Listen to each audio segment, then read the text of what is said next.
welcome to episode 459 of the Super Ultra Podcast Arcade for June 15th, 2024. I'm one of your hosts, Daniel Nicholson, and with me is my co-host, Dominic Stallworth. What's going on this week, Dominic? Oh, man, so we're done with all the Summer Game Fest, the big conference. Well, somewhat done, because Nintendo still has one that's happening at tangentially some time. related. Yeah. But really, like, the Summer Game Fest stuff is pretty much over, so we got a lot to discuss there. Overall, I mean, it's pretty cool to see what games are potentially coming out. A lot of indie studios, I will say that. But I think that's the trend I think we're going, is that, like, because as more companies, either shut down or consolidate, or whatever, like, it's really just, just a few. I mean, it's not as many big game companies as we used to seeing, and like, I mean, Activision is part of Microsoft, so that's what I consider, like, that's all Microsoft now. Mm-hmm. Like, I mean, we can separate it, but it's not like their own thing. It's not. They did try and like say, "Hey guys, we're separate," because like before each trailer, it was like Bethesda presents, Activision presents. Yeah. It's like, no, you're not fooling anybody. You're just Xbox. Come on. Stop wasting my time. You're still just. I mean, you're still part of that brand. It's not the same as like saying Capcom or Square Enix and things of that nature, EA. So but there was a lot of. I mean, it's a whole. I mean, they even have dedicated shows now. With just indie games, basically. All that, but several shows. Multiple. Which maybe shows isn't a good idea. Like, I feel like there's so much that just gets lost in the sauce. Like, I get why you would want to gather around when like everybody's talking about video games, but like maybe we need to get to a point where it's like, okay, first quarter is Xboxes. And then you're going to have this indie show around that time. Second quarter is PlayStation's. They're going to have this indie showcase around their time. And then Nintendo and their indie showcase. Like something like that, where it's like you don't have all the big companies and then also all the indies talking at the same time, because then it just becomes noise, I feel like. Well, I mean, the indies probably just have to separate themselves then. But that's not my only. I was thinking about that too, but like it feels like when they did that III thing a couple of months ago or last month or however long ago it was now, it feels like that just doesn't get enough attention. So I get like trying to get the mainstream while they're talking about like the bigger things. Or you just need bigger indie announcements. You need your like Silk Songs to stick with the indies and not, step up into the Xbox showcase or the Nintendo Direct. It needs to be like, hey guys, remember where you came from. You got to support us, and all the small developers coming up behind you, like pull us up with you. Yeah, I mean, it has to be some sponsorship. I mean, like. What they have, like with this one, with these shows, I don't really know, because that means you would have to either partner with the Microsoft, and they already have their partnership, but you won't be able to get all those games you want because they're not going to do it for all of them. Yeah. It's almost like you have to do your own show when they do theirs, but they don't announce their show sometimes, They announce it sometimes pretty closely. They don't announce it so ahead of time where you can be ready. So what? It's like you just have a show on tape ready, just waiting to see, like, okay, who's going to come up and who's going to just put this out there, like, after they have their show or something. But yeah, I don't know. I mean, they already do partnerships, I know, with each company, but. I mean, I think it just has to be. I think it's just, they're just going to get lost in the sauce, but that's just going to happen.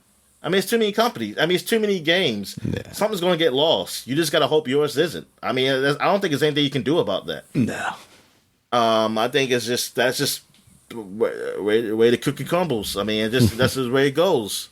I think it's fine. Like, if the game get lost, and I can't remember everything that comes out.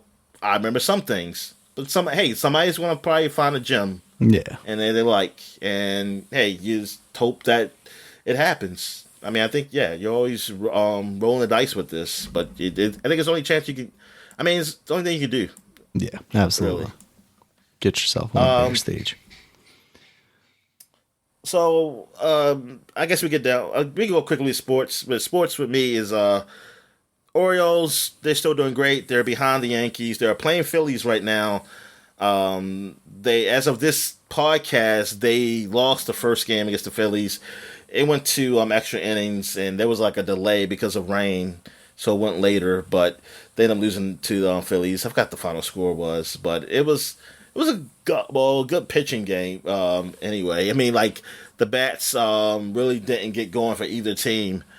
Really, the O's actually came back to tie it, and man, they I'm trying to remember what they did at the end, but yeah, it was. I mean, it's the Phillies are a tough team. The Phillies are like it's like the Phillies, Yankees, and then the Orioles are the top three teams in the league, and I think it's the Yankees or the Phillies who are number one and with the best record. I don't know which one, but yeah, they those are the top teams in the league. So, and the ballpark was based. Now I don't know if Friday was sold out. I know Saturday and Sunday was already sold out for like a little over a week because of people. Because one being Phillies, and then it's the Father's Day weekend. So,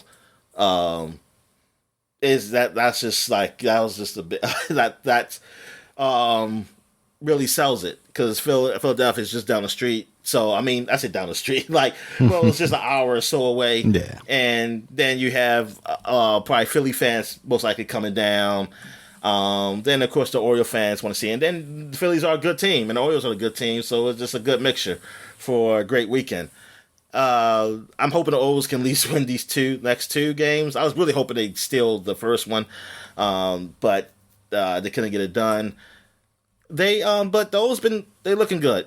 Like I'm enjoying it. I know Cedric Mullins I've been rooting for to get better. He's gotten better lately. Like he's actually gotten on base and some hits. So I'm glad that showing because he was really struggling. Another guy who came back from injury, Hayes, has been on since he's come back from injury. The O's team, man, it's been great, and they had some injuries on for pitching, but the pitching's just been good. Like most of the games that they lose is that they didn't get hits. It's not the pitching, which is very odd. Like I'm always used to like the pitching failing, like the pitching just get up too many runs, right, or something like that. And people be getting upset. Like it'd be like a game where the Orioles might just score 3 runs or something, but they got the lead, but then somebody gives up a run. I'm thinking people get angry, so like, oh man, he blew it. And it was like, dude, a pitcher's going to give up a run or so a lot, man. You can't. I'm sorry, you're not going to win. Like some games, yes, you could probably hold off for 3 runs, but it's gonna. In baseball, you gotta at least get 5 or more. I say if you get 5, like if you get 5 runs or more, and then a pitcher like blows a lead or something, then yeah, you could get mad at the pitching or something. But I'm like, if you're holding like just like 3-2 or 2-1, I was like, man, they're gonna score. I mean, these guys are good. I mean, these teams. I mean, they got good players on the other team too. Like, I'm just happy that they're even holding to a low score. Like now, it's just our bats. I mean, overall team is still good. Like even though people complain about certain aspects of the team, but it's like, dude, we're like the 3rd best team in the league, like record wise. It's like, come on. It's actually not that. It's not really that bad, and it's baseball. You don't win all the games. You got 162 games, so yeah, we're fine. All-Star votes are happening right now. I know they have it set up so you can vote like 9 times a day for whatever players you want to vote for. I think I voted once. I always do that. I like every year.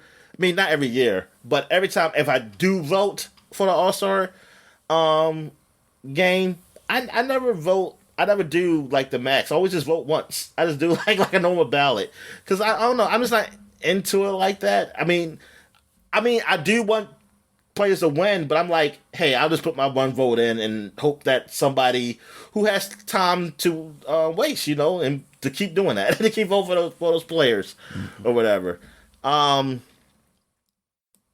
Yeah, but I'm feeling like the Orioles should have more than last year. Last year they had 4 players. I'm feeling like this year we should at least have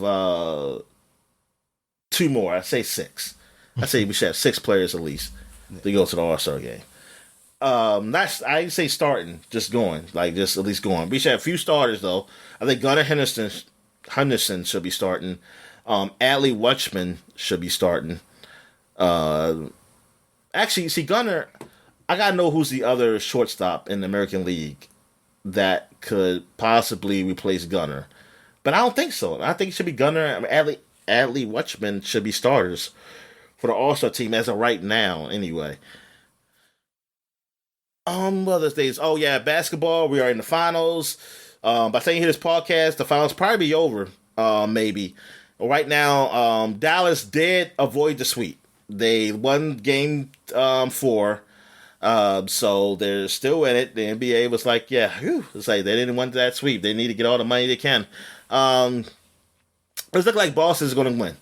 So Boston's going to the team that has the most NBA championships in front of the Lakers. Looks like they're about to get another one. And I don't know who will win right now, I think Tatum would win, but it all depends what happens in the next game also. I feel like between Tatum and Brown, whoever has the bigger game will be MVP of the finals. Yeah, it's just that when you look at Dallas, I mean, honestly, Dallas winning one game to me is somewhat. I mean, if you're a person who likes to keep seeing some good games, or this what the series will go longer, this is good at least one, but they probably shouldn't have. I feel like Boston should sweep this team. Like, they're just outmatch them. Dallas only has 2 players that can score, and they don't play defense. And they blew them out this game.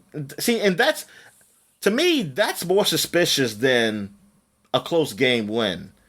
Because that just tells me, like, well, how do you get blown out by this team? Like, I mean, I understand, like if a team is on and they're scoring, I guess that's the only answer. It's like, oh, Dallas was scoring and you just missing. But honestly, they should have blown them out. They should blow them out. Like they did. The last game I think it was a closer game. But like Boston should win. Like they shouldn't have, like, Dallas shouldn't have blown out Boston, and Boston should probably swept them. Like, I mean, I'm surprised that Dallas actually won the series against Timberwolves. Like, I'm just guessing the Timberwolves must be, for inexperience and how young they are, at least some of the stars are. Maybe that's why they lost against Dallas. 'Cause I don't know how you lost against Dallas, honestly, because Dallas doesn't play any defense. I mean, Luka's great. I mean, he's honestly great, but he's not a good defender. He's a great offensive player, though. I mean, he doesn't have to be a great defender, honestly, if you have other people who can play defense around him. Right. I mean, that's what they need. And most likely, maybe they'll get something to fix that next season. But yeah, it looks like Boston's going to take it, so good for them. Or maybe by the time I come to the podcast, I'll say, like, oh, my God, Dallas actually came back and down 3 games, and they're the first NBA team to come back and win it. Maybe that'll happen. I mean, I doubt it. I mean, they should. If that happens, that's very questionable on Boston's part, because I'm like, what the hell happened to you guys? And anyway, hockey I haven't been paying attention to. I think the Panthers are favorite to win. Okay. I think, is that Nashville? No, not Nashville. Florida? No, that's Nashville or something else. Is Florida, right? Yeah, I think it's Florida. Yeah, it's Florida. Okay, so it's Florida, but it's not your Tampa Bay Lightning though, Daniel. So where is the Florida Panthers at? Let's see. They're in Miami. It's not where I thought they were going to be. Oh wow. Oh, so they kept Florida. They're the only team, to be Florida, because Marlins, they changed their name to Miami Marlins. Yeah, they were the Florida Marlins. Yeah, darn. they're they definitely probably won't give it to them because it's like, yeah, I ain't gonna never. They was never supposed to win probably a championship, and they probably just gave them one. That's what's going on, Daniel. The unlikely places are winning championships because but yeah. So I think are they one leading? Are they leading the series? They are. Let's say. I know they're favored. They are. To win. Florida's leading 3-0 over the Oilers right now. Okay, so maybe they might split. But hey, in hockey, there actually have been teams that have come back down 3-1. Like that has happened in their history. So, but looks like Florida's going to take it. So another championship's coming to the state of Florida. When the Lightning's been dominant, at least the year before last, and so good for them.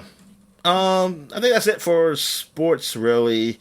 I know football season. I mean, I don't know what's going on in the off season. I don't think anybody's gone to jail or anything. So, so what's going on in wrestling? So there's a couple of exciting things that are happening in wrestling. Today is going to be the Clash at the Castle pay-per-view in Scotland for WWE. So they're in the they're gonna fight in the castle. Yep, they're gonna fight in the castle. Nah, I think the first one that they did was in it wasn't like a castle, but it was, I don't remember. It was like near a historic castle or something like that. Oh, it seemed like a mansion or something. Yeah. But they're doing Cody Rhodes versus AJ again. That'll be a good match. The last one was good. But I think the biggest thing is going to be Drew McIntyre, who's Scottish, of course, versus Damian Priest for the World Championship. It feels like after Drew McIntyre lost last year at Clash of the Castle, which was not in Scotland. I think it was in England. But it felt very like at home type thing.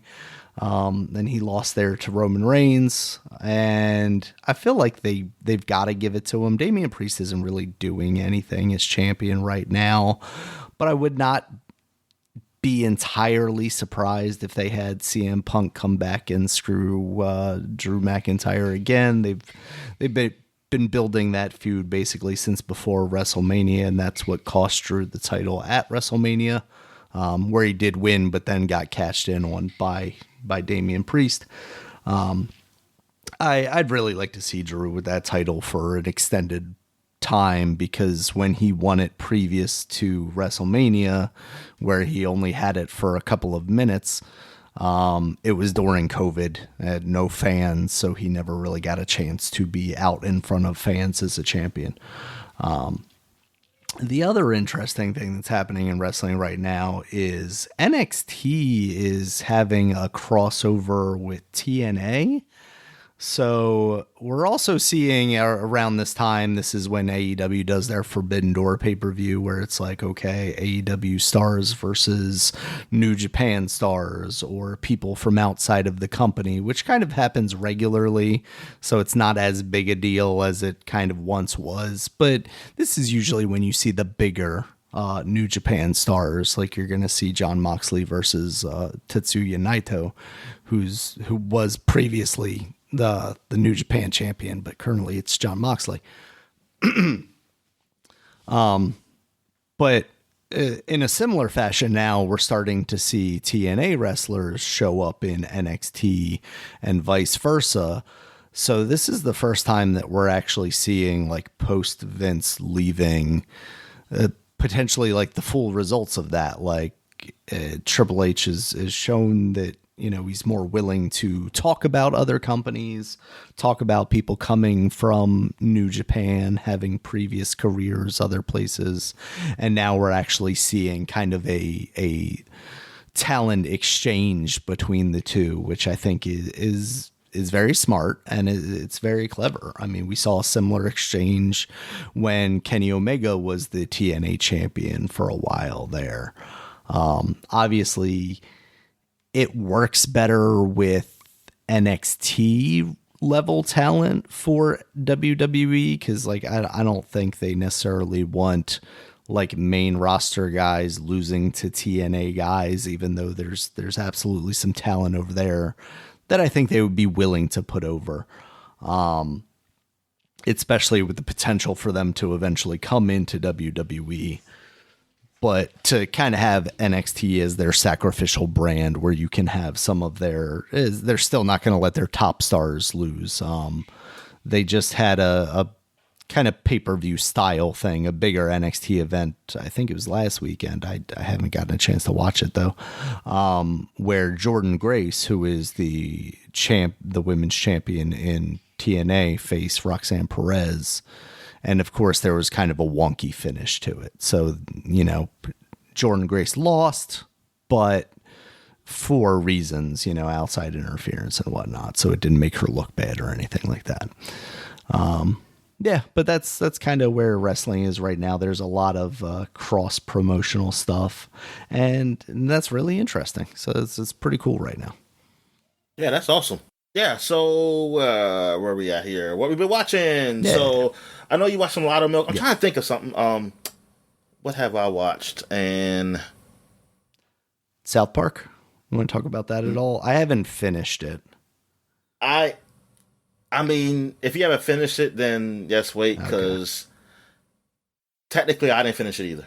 Okay. Okay. Gotcha. But okay, well, just say this. How do you like it so far, what you watching? I'm at the part where the moms are trying to take over the truck that's bringing in the weight loss drugs. Okay, but how you liking it? Like, let's say, how you just to give you context for where I'm at. Okay, gotcha. Yeah, it seems fine. I think it's kind of funny that the moms, get on these drugs that they don't need to be on. You see what they're going for, kind of chastising them. Well, that's why I can't get my damn medicine, Daniel. Well, that's the thing. So they're they're kind of talking about what's going on. I mean, that's what South Park does. They talk about, current events with a kind of comedic take on it. The Cartman stuff isn't really doing anything for me, even though he's supposed to be like the sympathetic character for it. It's not weird to choose him because he's obviously the one that you would choose with this storyline. But at the same time, with how bad a person he is in general, like to try and make him. The only reason he wants to get skinny is where he can. That's true. Just so he can make fun of everyone people. Else. Yeah. Yeah. I mean, I still think they're making him bad because he's even though he said, "Hey, it's working," but he's still eating like shit. Yeah. So I mean, he's just eating less. Yes. The Oppenheimer. Yeah.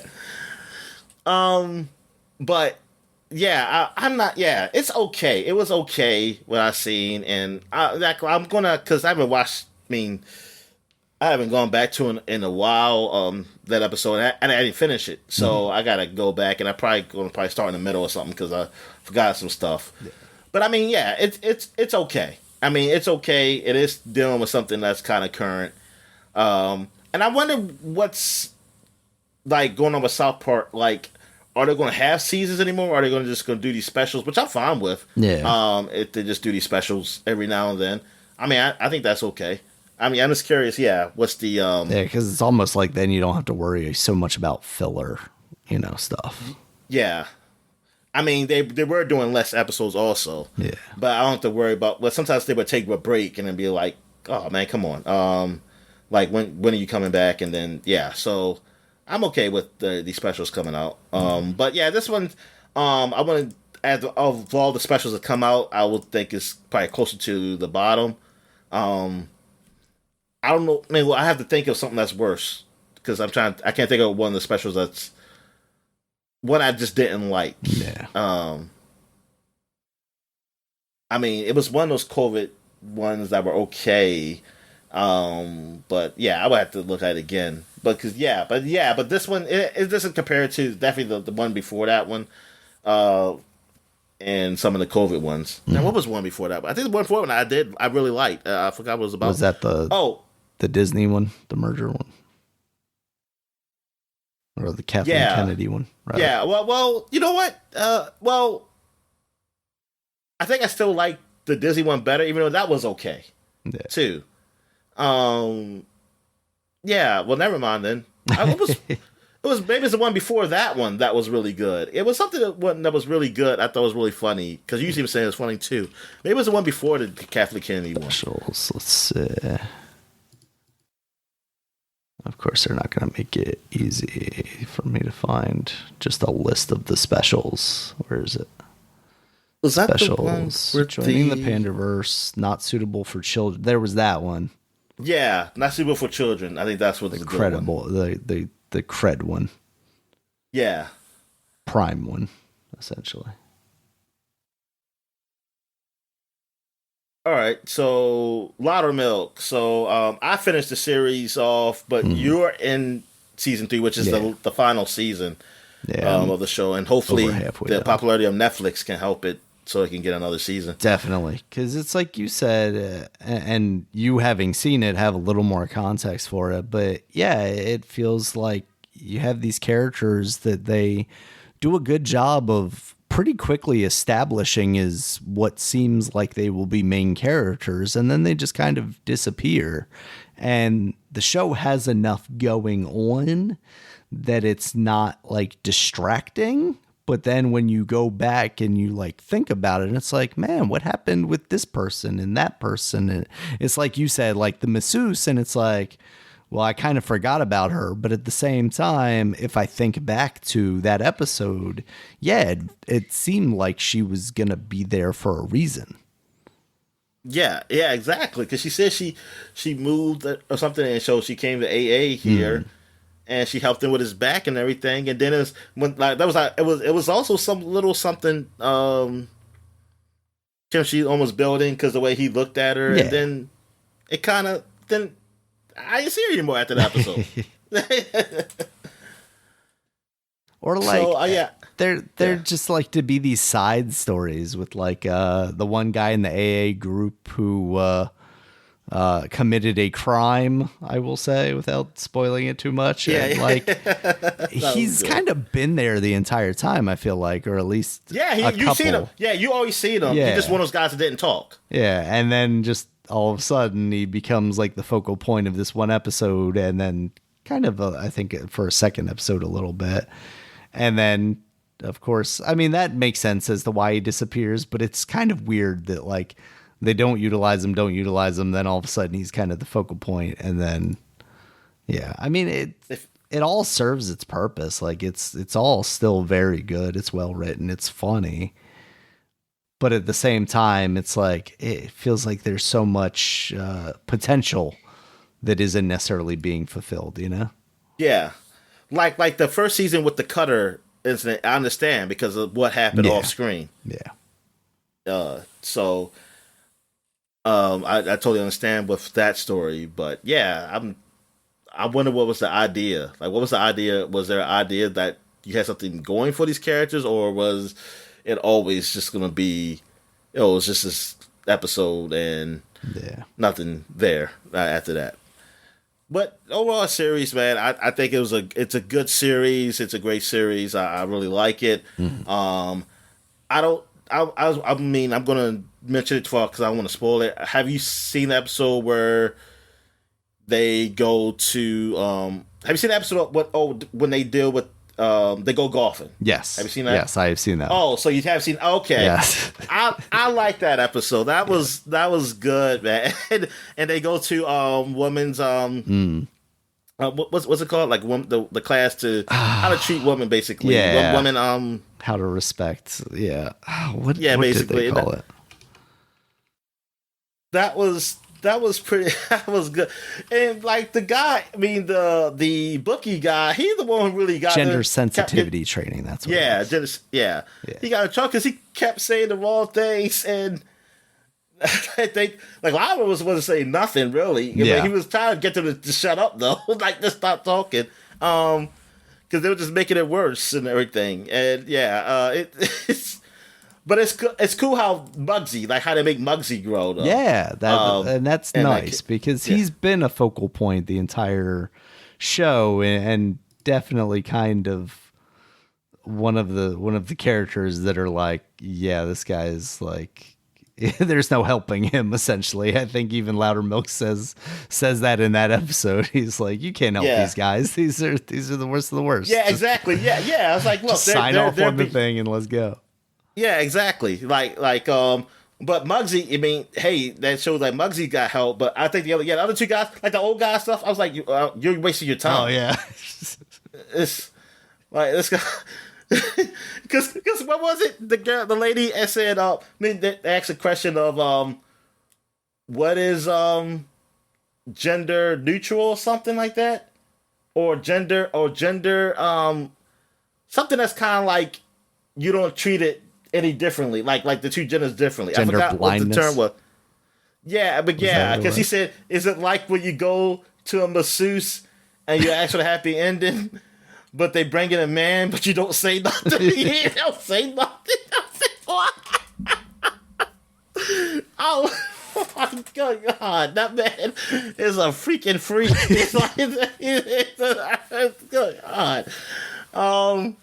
Yeah, that was pretty good. Oh, and about his daughter, because I thought it was something for the show, because I was like, okay, they're gonna explain. Let's say, is something going with the face? So I had to go look her up. Yeah, and then I realized, it's a birthmark. Okay. Yeah. And I noticed because if you've seen like the Farley brothers, this is a Farley brother, right? Yeah, it's one of them. Yeah, Peter. Okay, it's one of them. Yeah. So what is it? What did they have a fight with each other? I don't know. Oh, but anyway, in the Farley brothers, if you see their movies, I always notice like they always have some characters that actually have real disabilities. Mm-hmm. You know, so I remember because didn't they do Shallow Hal? Yes, I think so. Yeah, and they had the guy who walked with his hands up there, the cool guy in the club, like he was always popular. He always walked with hands. I'm trying to remember, was something about Murray. Who was it? It was a guy I don't know if that guy is he really disabled. The guy who was her brother. Cameron Diaz's brother? Oh, I don't know. Yeah, I don't know if he's really disabled or not. I know it's like some of their movies and things they've done, they had people with real disability. So that's why, it's not really a disability, but something where there is something not common, other people. And that's why I was like, because when I saw her, and I see Muggsy didn't say nothing, and then I was like, that means like I think this is something that's really a part of her. And I looked it up, and I said, yeah, it is. But thing is, and here's the thing, is like, there were some people, I think on Reddit page, and somebody was saying like, hey, how come, what is it on this woman's face? Or something like that. And some people said, and like, why they don't talk about it? Somebody said it's a mole that she really has, and it says like, why would they talk about it? Like, why would he talk about it with her if he's a father? He already knows about it. Blah blah blah. And I said, and I understand that, but these people were getting angry at this dude asking this question. I was like, that's not. The dude didn't say nothing wrong. Like he didn't make fun of her or nothing. He was just asking because it's not common. You don't see that, and especially because this show is very much about poking fun at kind of everybody. Yeah, so you don't know. I was like, why are you attacking this dude for asking? Yeah. Like, the only reason I knew, because I put the actress's name in, and I saw it in her real photo, so I was like, oh, this is something she has. Like, that's the only reason I knew. So he just went to Reddit and just asked, and he wasn't nasty or nothing. Nobody was making fun of her. So I was like, just answer the question, people. Yeah. It's like, we get it. And yes, people ask, but I think also as we watch the show, because that's what I'm saying, I watched the whole show first before I even looked. I saw how people weren't reacting to it. Was that okay? This is something that's not part of the show, and it must be something that's on. Now the I feel like if you had her in a scene with anybody else from that group, Loudermilk included, like it would have been weird had they not been commenting. Yeah, like the old guy. The old guy would have said some shit. Oh yeah. Yeah, but So I was wondering about that too. But that's I think she what I look over was she some type of dancer or something like that too, the actress. Yeah, she's a nice looking woman. I mean, but yeah, it was but he has a lot of children because it was like I was thinking they were doing the other daughter. They said this is a new daughter, Yeah, a cappuccino. Exactly. It's like it's cappuccino latte, and then the son that just looks like Bulk from yeah. And how the son defended him. Yeah, I like that his son defended him about him being a exterminator or something like that. It's like, I'm an exterminator. Let me spell that for you. X. C. You get the idea. You get the idea. Yeah, like, Jesus Christ. You'll put X.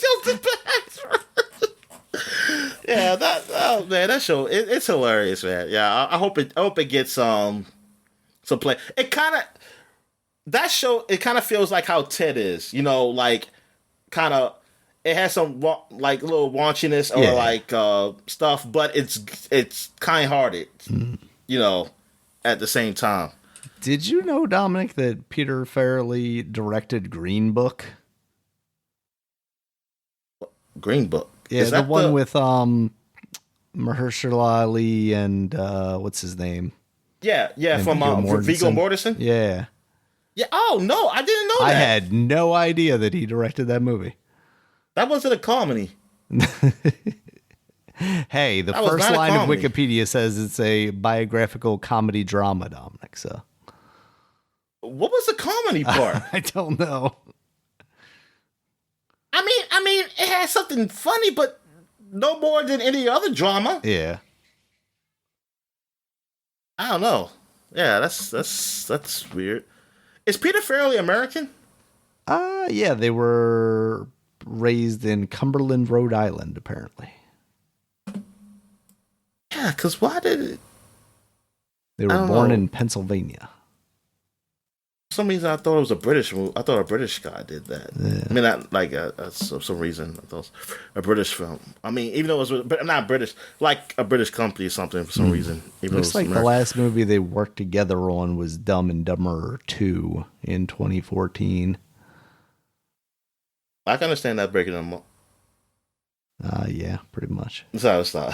I never seen that movie. I never seen it, so I can't. Apparently there's a Dear Santa movie coming. It's a comedy Christmas. It's going to be starring Jack Black and Keegan-Michael Key, and it's being directed by Bobby and written by Peter. And they're both producers. Oh, okay. So maybe there's no ill will. They just kind of went separate ways and are getting back together, because Bobby did a movie called Champions in 2023, and I feel like I remember this movie. It's got Woody Harrelson in it, and it looks like maybe like a Bad News Bears style thing or something, where he's like a coach of kids. And then Peter's been is it kids with disabilities? I think so. This one kid does have a helmet on, even though it looks like they're playing basketball. So yeah, it is. Yeah. See, told you they do things with people with like who have some type of disability or like something that's not like normal. They're inclusive, Dominic. Yeah. Well, I mean, that's why people would say it. But I never looked at it that way when I first saw their movies or something like that. Yeah. I never looked at them trying to be inclusive. I just thought it was just cool that they gave these people parts. Yeah. As it turns out, there doesn't have to be a big stink about it. Yeah. Oh, and I think that Madison, I've seen her before. One of the women, she has Down syndrome. I've seen her in something else before. Mm-hmm. But yeah, okay, all right, yeah, I might actually check the movie out. I mean, it didn't get great scores, but I don't know. I mean, I don't know what did Shallow Hal get? Shit, I like that movie, and I just probably didn't get great scores either. I was gonna say, I doubt that got good scores.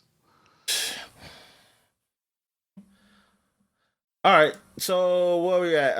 What we been playing? So, you ain't playing anything? No, nothing for me this week. All right. So I finished Iron Man Chronicles. 100 Heroes. Yeah, I enjoyed that series. I I didn't complete. I didn't do 100% complete or anything. 'Cause I think it's like some couple fish I didn't collect, some books I didn't collect. I didn't know that there was a thing with you can have like a relationship with somebody like that happens.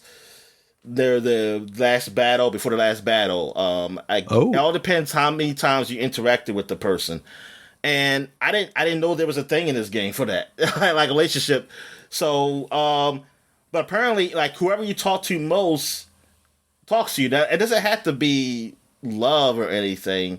So I think, so I don't think, I think it could be a dude too, and I don't think they do. This isn't the LGBTQ stuff in this game. So. But and one of the girls, cause I did multiple like endings before I saved because I wanted to see some like what they do, and one of the girls who I like talked to the most, she didn't she was just a friend, like it was nothing, you know, like oh I like you or nothing like that. So it's like okay, so not all of them is like that, but before the only reason I knew before I talked to that particular girl, because that's the girl who I was with most of the time, like in my party, but I didn't talk to her the most though. So the person I got was the person from the Chocobo racing, and that's because you talk to them because you keep doing new races, Right. And that's why somebody was complaining. Cause that's why I looked up because I saw like, wait a minute, why do I? Cause I saw like you was on a balcony or something. I'm just thinking it's a regular cutscene. Yeah. And I saw her, and then she was talking like, say, "Oh, I really like you." I said, "Where the hell did this come from?" And Man, then I'm I was just a like, "Wait a customer." minute, is this?" And then I was like, "Wait a minute, is there? Can it be other people to do this?" So I looked up to see if there's romance in this game, and people said, "Yes, the person you talk to most, you will have there will be a scene that happens before the battle." So it's not exactly romance all the time, but it's whoever you talk to most. And That's funny. somebody said, "Well, this is a stupid ass system because most people are going to get the freaking chocobo, the chick racing, whatever they call it in this game, chick racing because you keep talking to the girl." Yeah, and I was like, "Oh, so most people did," and because there were some people who said they didn't do that, they didn't get her. That's because they didn't bother doing the chick racing, or they only did it a few times. They didn't. If you were trying to do like that's what somebody said. If you like trying to get 100% complete or doing a lot of the side missions, most people got her at the end. So then, That's so funny. what I did was spam. I just spammed the girl who I was with the most in the game. And then when I saw that, like, oh, this is just not no romance. So then I spammed like one of the girl leaders or something like that. I spammed her because there was a scene actually early in the game where it seemed like there was something between them two. And then somebody came in and then like it broke up. So I was like, oh, I guess it'll make sense we'll be more with that woman. So I spammed her and then I did a scene with that. But yeah, I was thinking like, yeah, that system's not good. That's not a good system to do. Like the person you talk to most, you get a scene with. Yeah, like on Especially paper it seems like a clever idea, but when you think about the logistics of it, when it's just like anybody that you talk to, it kind of is weird. I was like, darn. So yeah, like somebody said, it was either gonna be that guy. So one guy said I got the card guy because the card games said something like that. So I was like, I because those are the people I basically talk to the most. But but overall the game is great. I do like the battle system. Like I told you in the beginning, like they have different battle systems. Like they have one like tactics battle where you have your group, you have different groups, and you have all of them are like made up of people you collected. And I'm guessing if you didn't collect everybody, just replace them with like just random soldiers. And then you then you just pick your movements on the battlefield, and then when they fight, like they show like a cutscene thing, like they automatically fight. You're just trying to use the abilities before they fight, and hopefully you wish for the best. Basically. And then hopefully you got people who maybe got some groups they can team up against somebody. while they going in. You gotta be like after each fight, they have retreat. Like either you retreat or they retreat, and then you probably can heal up if you got somebody who has the ability to heal or whatever. Um, and I think that was pretty cool. Then they got like a duel where you just kind of fight 1-to-1, and you that one's not as interesting to me. It's almost I don't. It feels random to me. But I just put the cheats on, so I just automatically win. So, but when I was doing it, it's like I didn't understand if I'm losing or how do I just block? Cause like it just I don't know. Then you get the regular battle system, and like the end of the game deal with it was like a big war, so you had that, and then they had you like running through the castle to get to the guy, and then that's when you have the duel. Like they have a duel like between you and the main character, and then the other two main characters came in, and you duel the main bad guy with them, and it was a cool ending. Like it was a nice ending. Yeah, I would like these guys to do another game to improve upon what they've done with this one, because like there's some problems here and there that I question. Like I wish there were a little more side quests dealing with some of the characters. I know it's a lot to ask to do all of them, like all the characters you collect. But I hope there'd be something more with the 100 characters that you get. Like they actually have their own missions or something. But yeah, overall, I think it's a good game. It's all right RPG that since I had never played Sudoku, so I can't really compare it to that. Like I'm curious how people feel. I'll probably look it up on forums to see how they feel about this game compared to those old games. And like how does it stack up? But I did like this on its own. A pretty cool game. What else did I played?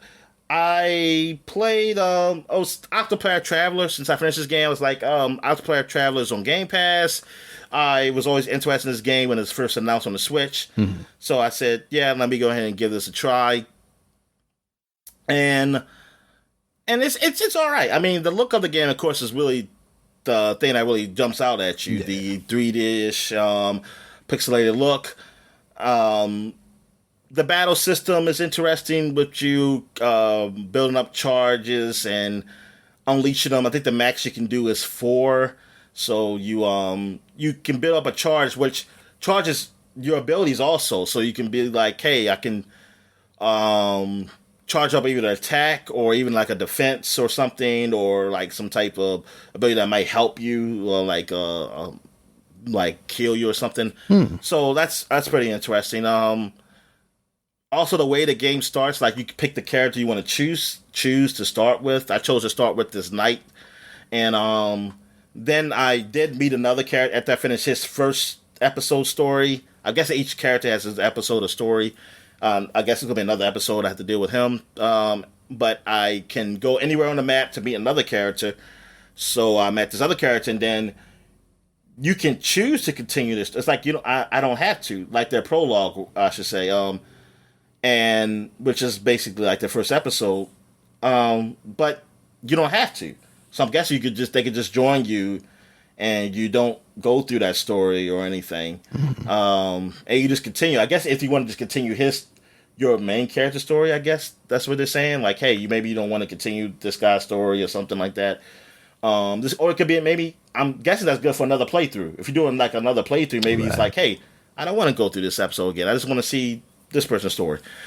So that's interesting approach to do it. So it's like, yeah, it's definitely different than JRPGs I played before as far as how they develop the story. But the story themselves are basic. They're pretty simple right now. Anyway, as I'm early on in this game, so I got this ex-knight who his kingdom's been taken over, and from a trader. I mean, well, the trader helped cause it to be taken over, and then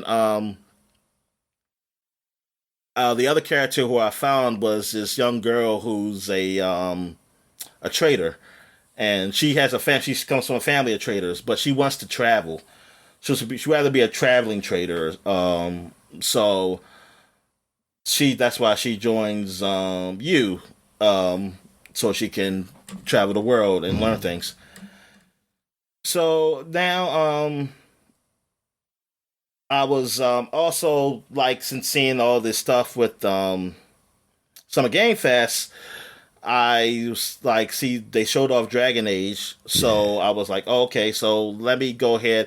I remember I finished Dragon Age 1 like a couple years ago again, and had started Dragon Age 2, but I stopped because I want to play some other games, so now I was like, yeah, let me go to Dragon Age 2 again, before I can go through this game and just go through the series before this new one comes out this fall. And I just played a very little bit of it, and man, I'm playing through Dragon Age 2. I'm just seeing how, like, yeah, this was the worst of the three, and it just feels so incomplete. Like, I want to look up like a dev diary of this game. Like, was this supposed to be what it is? And like, and then you definitely see how they really changed from a traditional like Western RPG to trying to be more action. Mm-hmm. And this is still also at the time where they didn't have controller support for the PC version. So I'm using the mouse and keyboard, which some people will be like, hey, yeah, that's the best way to do it. While for me, no, I prefer the controller. Yeah. So that's one thing I don't like about it. What I chose to be a mage in this one. This one you can only be human, like, cause it's a very contained story. Like, it's not like the first game where you could be multiple races. This one you only can be a human, and yeah, it's good for like I said, a contained story. But when you think of BioWare games and you think of, well, the previous Dragon Age, it's just kind of disappointing that you pretty much locked in this. Yeah. And I guess they learned their lesson, like, yeah, that people did not like this, and from Inquisition, they made you be able to be multiple races. Because, yeah, it makes this game almost doesn't feel like a 2. It feels more like a side story. Like, and if that's what it was, if it was called like Dragon Age, Kirkwall or something, like that's what the city it is you're in, I think people would accept it. Like, okay, this makes sense that this is just this is not a small story, but this is like a side story where you're this family. So yeah, you're not going to be able to pick a race because they're just focusing on this family. What else have I done? I played some Redfall because I was curious to see how the game was after the update, and the update since the game originally came out, because I haven't played it since it originally came out. And yeah, so now you can finally pause the game. It's single player now. Like, you can have it solo mode, or offline mode, I should say, and you can pause the game. And I was like, wow, that's great. I mean, it should have been there from the beginning. I never understood why games like this do that. Yeah. But yeah, so it's good that they have that. It's other updates, but things I don't notice because I didn't play much of the game, and this was the biggest thing I remember them saying for this game, was to have an offline support.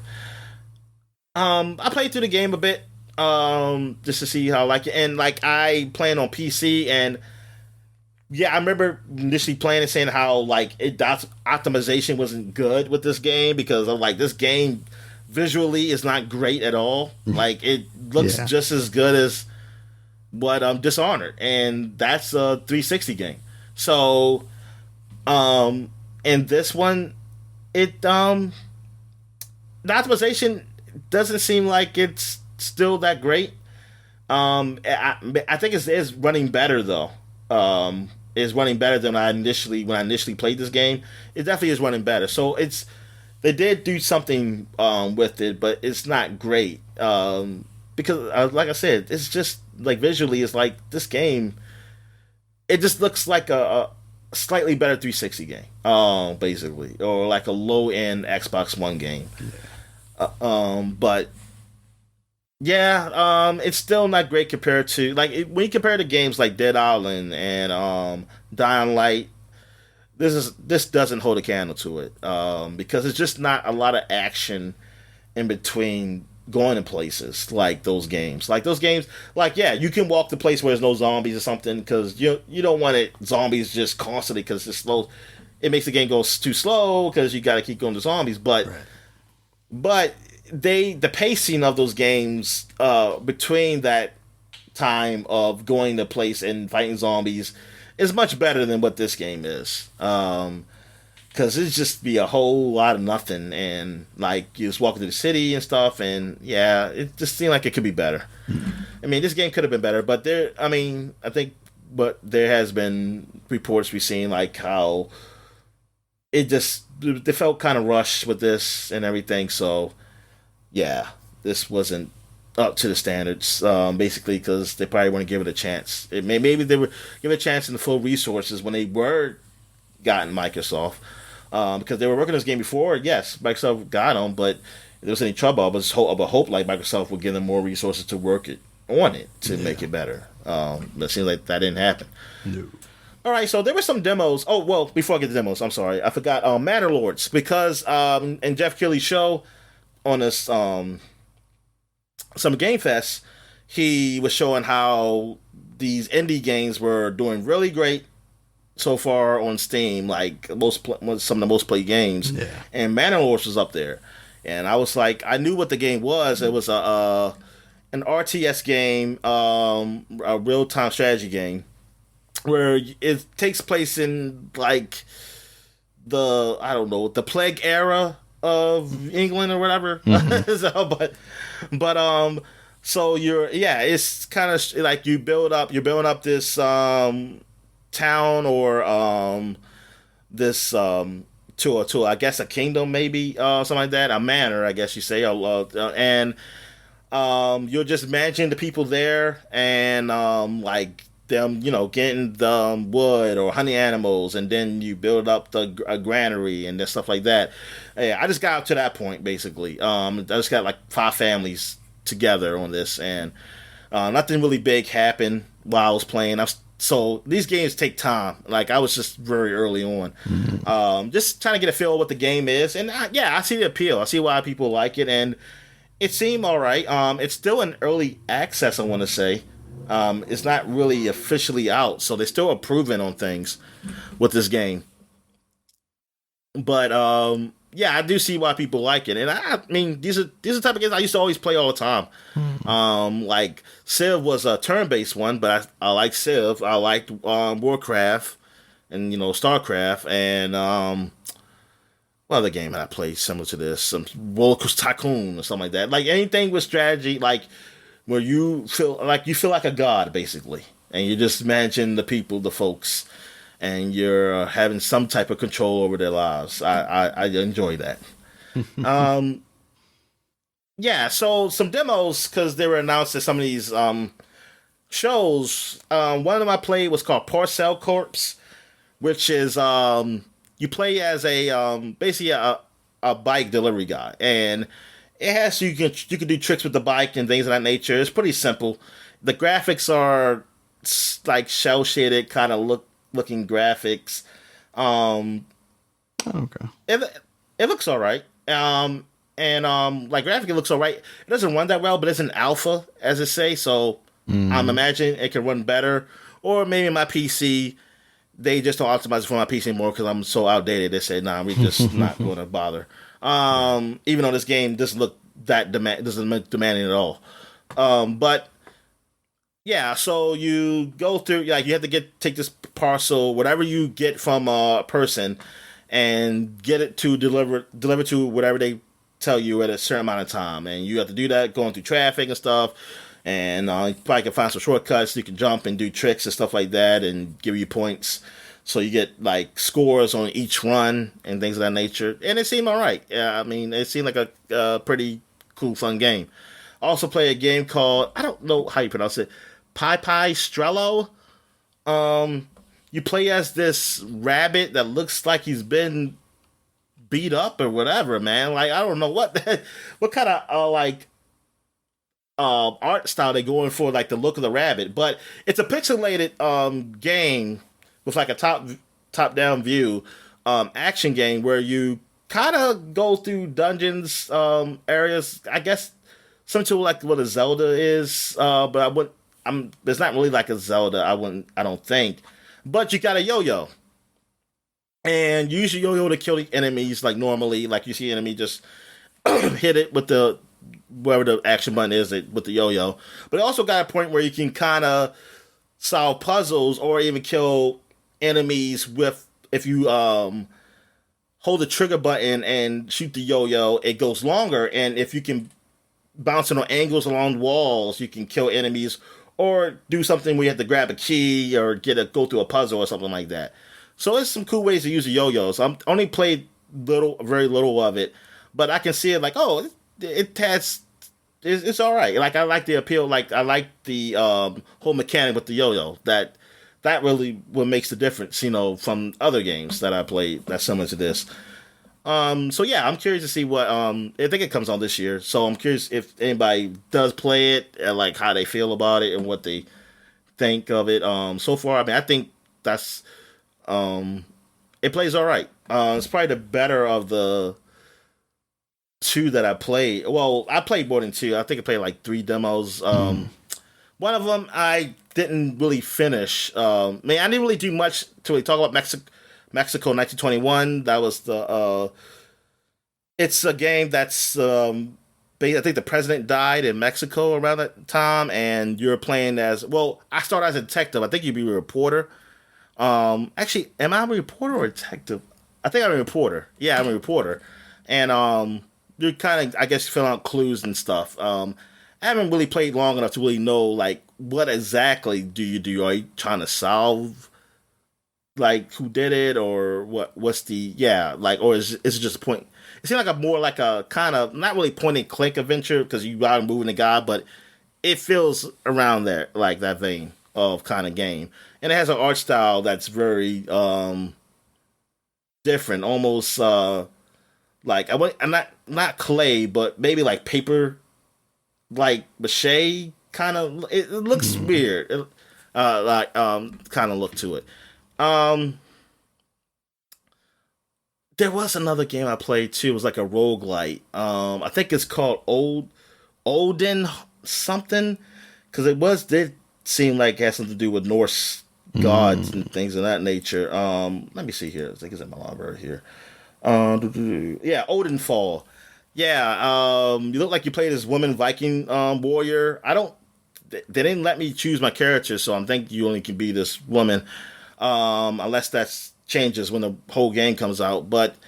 And then you go through these stages that changes because it's a roguelike game. I got my ass kicked. Basically, it was hard for me, so that's why not really much I can really say to that game, because it got a little tough, and I just didn't feel like trying anymore because I wanted to play other games, so I was like, I just stopped. So that's all I really played. So I think we'll take a quick break. When we get back, we'll get to the flashback segment. All right, and we're back. So now we're gonna do the flashback segment. We only have a few games this week also, since this is like really the time where not a lot of heavy hitters really come out. Yeah, especially not E3. back in the day. Yeah. 2014, there was nothing really worth mentioning around now, though. But we go back 20 years, though, to 2004. We do have a game called PsyOps, The Mind Gate Conspiracy. Yeah. It came out on Windows and the PS2 and Xbox. And it didn't come to the GameCube. I guess they said fuck GameCube. No, and that's why I chose Second Sight as the one that I stood behind in the telekinesis wars of 2020 or 2004. Yeah, they both lost. But anyway, they did, unfortunately. But maybe if they went to the GameCube PsyOps, they will be okay. Maybe the GameCube, they're missing the GameCube market. But anyway, the PsyOps, I remember seeing the review in Game Informer. I was because it gave it like a 9 or not. Mm-hmm. I think they gave it a 9. They gave it a 9 out of 10. And it seemed cool. You had the guy with psychic powers who can do all this kind of stuff, telekinesis, remote viewing, allows you to venture. It would say right here, allows you to venture past the current area, leaving the character's body to explore adjacent rooms. They got like mind control, pyrokinesis, and stuff like that. And yeah, I mean, I thought it sounded cool, and the screenshots looked okay because I was looking at no video or nothing. So so yeah, I mean it got good reviews. I Yeah. mean overall it got an 84 Metacritic. That's better than your game, but it's the Second Sight game, Yeah. which is coming out later that year in 2004. But the sales weren't that good for it though, so it did not get a sequel. They did have Plan 1 because I mean everybody always plans for a sequel, right? Yeah. So they unfortunate, yeah. Even though the game was all right, it just didn't have that commercial appeal Nah. for it really, and maybe it came out the wrong. Like I mean, some people could say timing because it came like even though E3 was technically in May, I think during those times. I some people let's say hey, you don't want to release your games now because people are probably focusing on E3 and stuff like that. But I mean, they had no. I don't know any commercials for it. I mean, maybe if there was, I don't think it. I would think it's a midway game. You would have a bunch of commercials for it, but yeah, I was just don't wondering think about like Midway during the 2004s though. Like where was Midway at that point? yeah. So like it.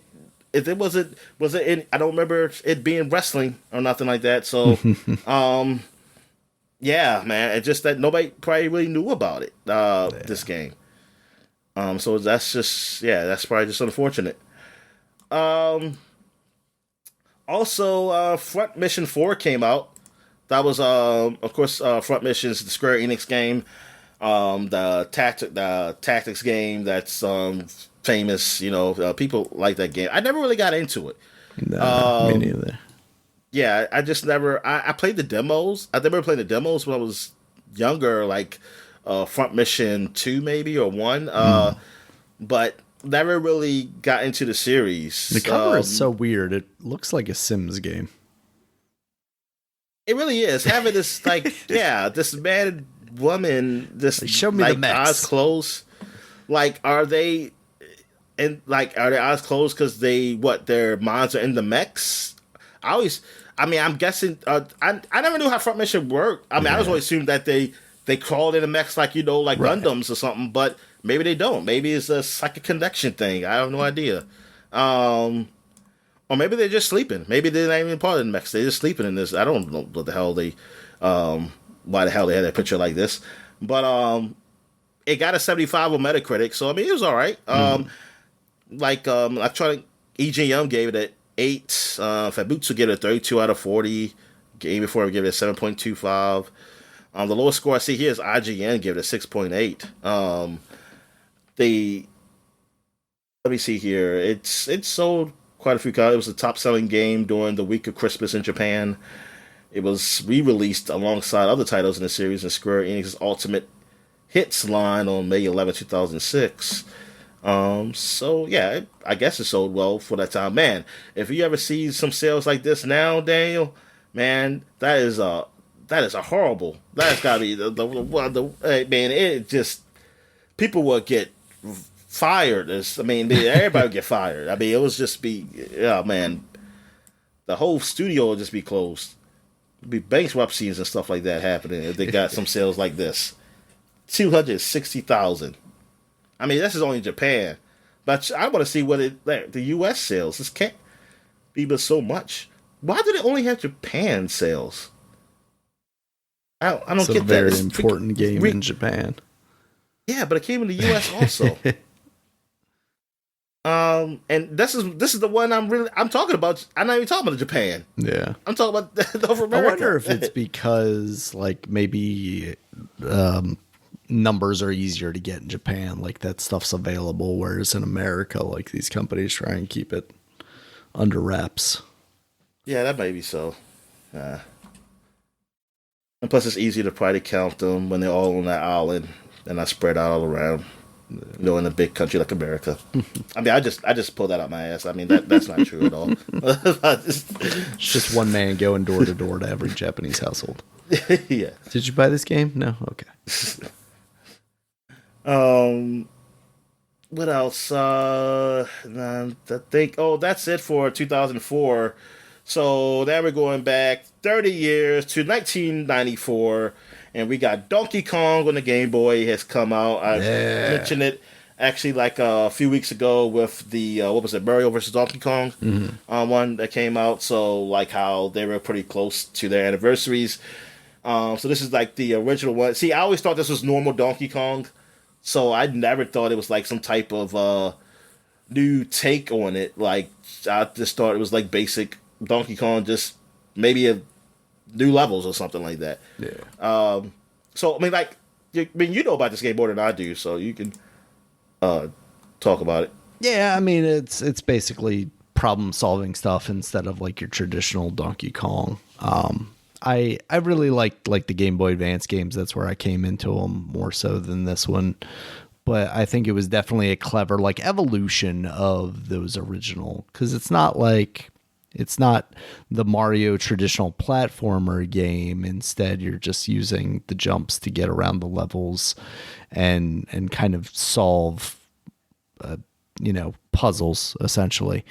And that's in a way, that's what you were doing with the original Donkey Kong on a base level, trying to get around. So I thought it was a clever use of the more simplistic game style of the Game Boy at the time. All right, so that's it for the flashback segment. So there's not much there. So, do you want to take a break, or you just want to go back to gaming news? I guess we can get right into it, Dominic. All right. Kick this bad boy off with the Xbox showcase that occurred last Sunday. That show kicked off with Black Ops 6.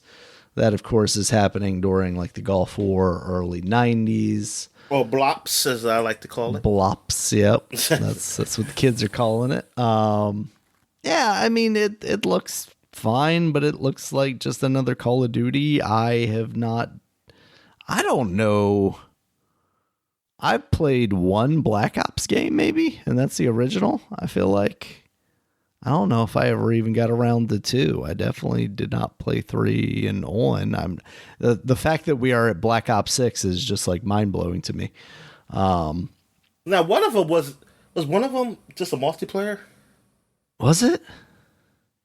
Did all of them have a story? I thought all of them had story, because there's Black Ops 1, 2, 3. There's Cold War in there somewhere. Oh, Cold War is 5. 5, yeah. So what was 4? It wasn't just called Black Ops 4, was it? Yeah, it was. What's the cover of that one look like? Black Ops 4. They got a guy with a mohawk. Oh, okay. Yeah, I remember that one now. Okay, so you're right. That's the one that didn't feature a traditional campaign mode. It was the first time in the franchise. Black Ops 4 put all its attentions into 3 distinct modes: multiplayer, zombies, and all new battle royale mode, Blackout, which I guess essentially became... And that's what the assumption was, like, oh, are they not going to do campaigns anymore in Call of Duty? But that quickly changed the next year. Yes, it did. Yeah. So, yeah, I mean, what they talked about for this one is like, going back to like traditional prestige modes and things of that nature, which I think they're just trying to draw fans of like some of the older titles back into it. Back in the Modern Warfare 2 lobbies, man, where everybody was nice and just being like meeting each other. I'm sure they absolutely love you, Dominic. It's wild because they were like prestige. You can level up to prestige 100, and then once you reach prestige level 100, you can like there are 1,000 like elite prestiges or something like that. Like it. I mean, clearly they've got this planned out for people that are just like super into this. The story seems like spy thriller stuff. It sounds like they're going to have like different options for you to choose, like dialogue options. So that could be interesting if it actually kind of diverts the story a bit. That's a nice little evolution there, but I don't know what you can do as the developer of a Call of Duty game to get people that are no longer interested in Call of Duty to come back to Call of Duty? Yeah, I don't know either. I just figure you just keep getting the younger kids. Get I like what guess that's true. drug dealers do. I mean, you just keep Yeah. you get keep getting people. Yep. And hooked Warzone on. is that free hit, so that's all you need to do. Get them playing Warzone, and then maybe they'll play. They'll want to play real Call of Duty multiplayer. They don't even care. I mean, for the longest time, it feels like people haven't really cared about those campaigns anyway, even though that was the only thing I ever really cared about. So yeah, it's almost weird that they do, especially since we saw these experiments with like Black Ops 4 where they didn't have a campaign. It's almost weird that we're back at a point where they are still doing like these big campaigns that probably cost hundreds of millions of dollars to produce, only for what feels like a small segment of the community to actually utilize. Yeah. So, all right, Dominic, after that was Doom the Dark Ages. This is coming in 2025 and as rumored is also going to be coming to the PlayStation. You are the Doom Slayer, but in a more medieval hell-like setting. You've got more melee weapons. You got the shield with spikes around it. You're riding a dragon. It's an impressive trailer. I kind of expected this game to be coming out sooner, maybe near the end of the year. I thought so too. Because I thought that's what the rumors were originally speculating. It also felt like, that it's something to fill out the calendar a little bit. But yeah, 2025, maybe early. I could see that being an early 2025 thing, somewhere in the first quarter. But yeah, what did you think? Looks cool. Yeah, it does, man. Like, it made me want to play some Doom. I kind of want to go back and play the original, or the not the original, but the first of the new ones and second one. Yeah, I definitely got to get around to playing Eternal at some point. Yeah, after that was State of Decay 3. There was no date. This was a CG trailer. Why they showed this, Dominic? Because it's to show that it's coming. Yeah. Where people can know it's coming. Still exists. Just to show the games. Yeah. That's basically what that felt like. Yeah, it's not the kind of zombie game I like because of the building and management stuff. It's just that I don't have people to be that patient. Like, we just want to go in and shoot. Like, you can't. That's not the type of game. You played a decent amount of 2, though, didn't you? Yeah, but I ain't played with people. Yeah. Yeah, I played by myself. That's why. And then I got to a point where I was bored. Right. I built up my little part of the community, and then I didn't care to play anymore because there wasn't. I don't think there was a story. Yeah. That was the problem with me. Was wasn't. that?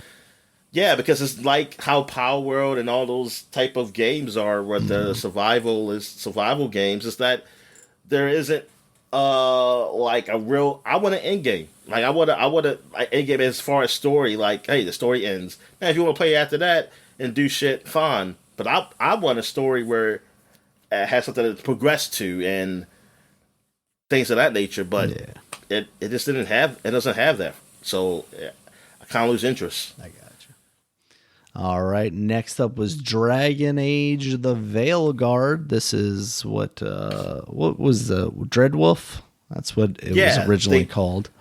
That's what it is now. That's coming out. I wonder why they changed that. I wonder if the Veilguard, is that what you supposed to be, or who?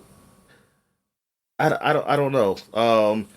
Yeah, I should. I mean, you would think I would watch it. I did watch it, but I just wasn't paying attention to what they were saying. I was really just trying to see how the game looks. What do you think about it? It has kind of a different art style to it, maybe a little more cartoony. It does. I mean, it's fine with me. I mean, it's not that big a deal because I mean, I think each one is a different art style. Mm-hmm. I don't think there's because one doesn't look like 2. You're right. And 2 doesn't look like 3. Definitely, has its own distinct thing too. Yeah, so all of them did really. So it's really, I mean, the only thing is like, which version of that dwarf do you like the most? The one in 2, 3, or this one? Because he wasn't in the first one. Why'd they turn Dragon Age into Fable and Fable into Dragon Age, Dominic? I don't know. But the combat when I saw it happening, because they did have like a reveal, like they going more deep dive into it, like gameplay. It just feel really actiony. I don't know. It definitely.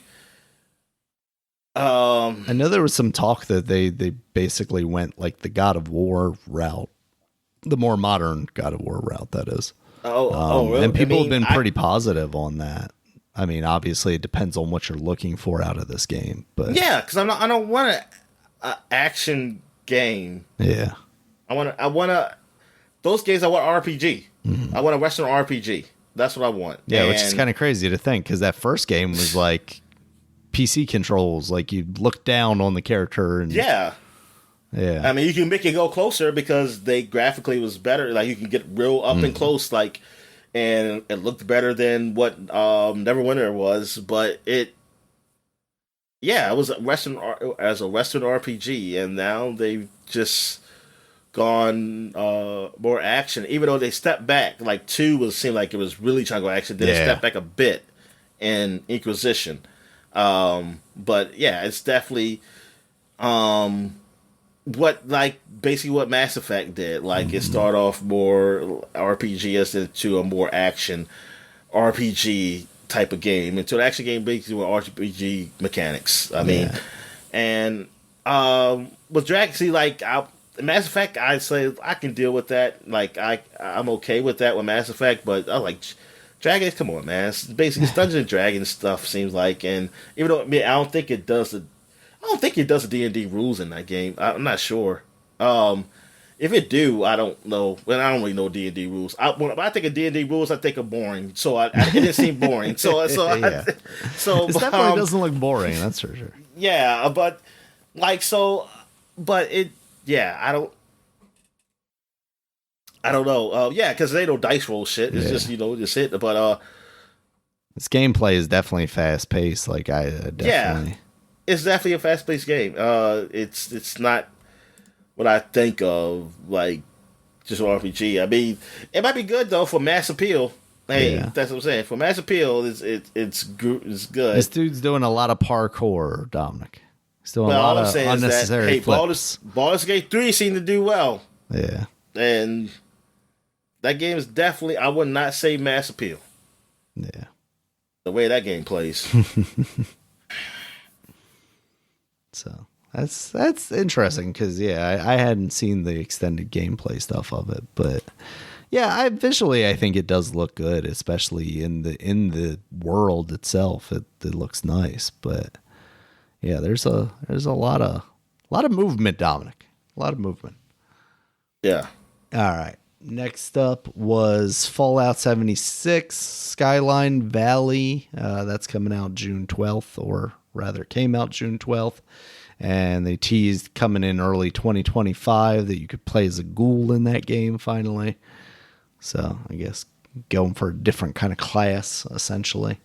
Yeah, that's cool to do. Even though it's funny, I would never pick it. Yeah. Even if they had a choice. Only if you're a first person. That way I don't have to see. All right. Next up was Expedition 33. This is very stylish RPG. Like it's coming out in 2025. Kind of fantasy, but not like full on Dungeons and Dragons style stuff. But like all the menus and stuff were almost stylized in a way that I would expect out of like a Persona game, but not anime. I think it looked neat. What'd you think? What's it called? Expedition 33. Okay, that sounds familiar. Like I did see it. I gotta look at it. It didn't stick in my head initially, but when I went back and looked at it again, I was like, oh yeah, like visually this looks really neat. Gameplay wise, I'm not super into it, but yeah, visually, yeah, it does look neat. I'm curious, like, what is it supposed to be gameplay wise? Is it just like a RPG, like it looks turn based, Final Fantasy? Yeah. Okay, I mean, I don't know. Yeah, I'll look at that. As long as it's because at first I was scared it was going to be a Dark Souls thing, and then when I saw like multiple characters and stuff like that, and I was like, okay, this is different. This little sidebar that they have on the side looks like it's, kind of a gauge of like whose turn's next kind of thing. Yeah. So, yeah, it looks pretty cool. I didn't catch who is developing that, if they have, kind of a reputation or something. But I don't know. It's this Claire Obscores. I don't know. Is I that don't the know person's if that's name? a person or part of the, Yes. Yeah, because that just brings up a movie, and I don't know if the movie is at all related. Is this Turkish, Dominic? Is this a Turkish video game? This is Turkish turn-based. That's like, I have no idea. All right. After that was South of Midnight. We had seen this game in kind of CG video form, I think, in the past from Compulsion. It's an adventure game, and this one actually had gameplay, and it looks really good in the like kind of trailery stuff where there's like this stop motion animation to it. The weird thing is, like, a lot of the gameplay, like specifically the combat stuff, didn't look like it had that same kind of animation style to it. Like, the art style, of course, looked the same, but it didn't look kind of jittery in the way that like stop motion animation does, the way that it did in those cutscenes. But gameplay wise, it looked cool. Story, it seemed pretty interesting. She was trying to escape this weird, like, huge crocodile monster. That's coming out in 2025. What did you think of that one? Yeah, it looks interesting, man. I hope it turns out to be good, man. Yeah, I really do, because it is. I mean, it's something different, like dealing with like Louisiana and the bayou, and the black. I mean, the last time we seen that, really, I mean, I remember playing in that is the game you like, Infamous 2. Mm-hmm. It did definitely give me kind of Infamous feelings, because like, she's the way able she was gliding and stuff. to glide and stuff. Yeah, it did. So the deal with this setting like this, with a black character, from the area, a different perspective. I'm curious. Yes, I do wonder. Like, Compulsion games seem to trailer well because, like, they're the ones that did We Happy Few, and everybody, like myself included, looked at those like early trailers, and it's like, oh man, they're doing like a BioShock game, and then it turned out to be like a weird roguelike thing. I just hope that they've learned from that and are setting expectations, and like, we're going to get the game that we see here and not just some like slightly different thing that's not quite as interesting. Oh, yeah. But I definitely have high hopes for that. That's one of the ones that I came out of this show being more excited about. Next up was World of Warcraft, The War Within expansion. That's coming out August 26th. More World of Warcraft. I don't know enough about World of Warcraft to I was thinking the way she said, like, the fight, like, I think she said something like the final battle and stuff. I was like, oh, is this going to be the last thing? Yeah. Warcraft? And I was hoping to see something that says, like, the final expansion or something like that. Before World of Warcraft 2. Huge. Yeah. Then it said, like, Warcraft 2 come in 2026. Let me ask you this, Dominic. Do you think what would be more successful for them? World of Warcraft 2 or World of StarCraft? I don't know. Yeah, you got to ask. See, for me, you have to ask somebody who's... There's a guy at work that plays World of Warcraft. I'm going to have to ask him if he would be interested in that. I wonder if they could get away with running both of those concurrently. And that way, then it would be a little more not successful necessarily in that, like, StarCraft would do a whole bunch of numbers, but it would maybe fill in the gaps of people that are less interested in, like, the fantasy stuff and more interested in the sci-fi than if you just kind of did the next the next level of World of Warcraft. But yeah, I wonder. I mean, it will help the people. I mean, it will at least give the people a break from World of Warcraft story because they got to keep building upon stuff they have and trying to build something that's new, to make people feel like it's new. But I think it's time that they made an expansion based on the movie, Dominic. That's what I'm looking for.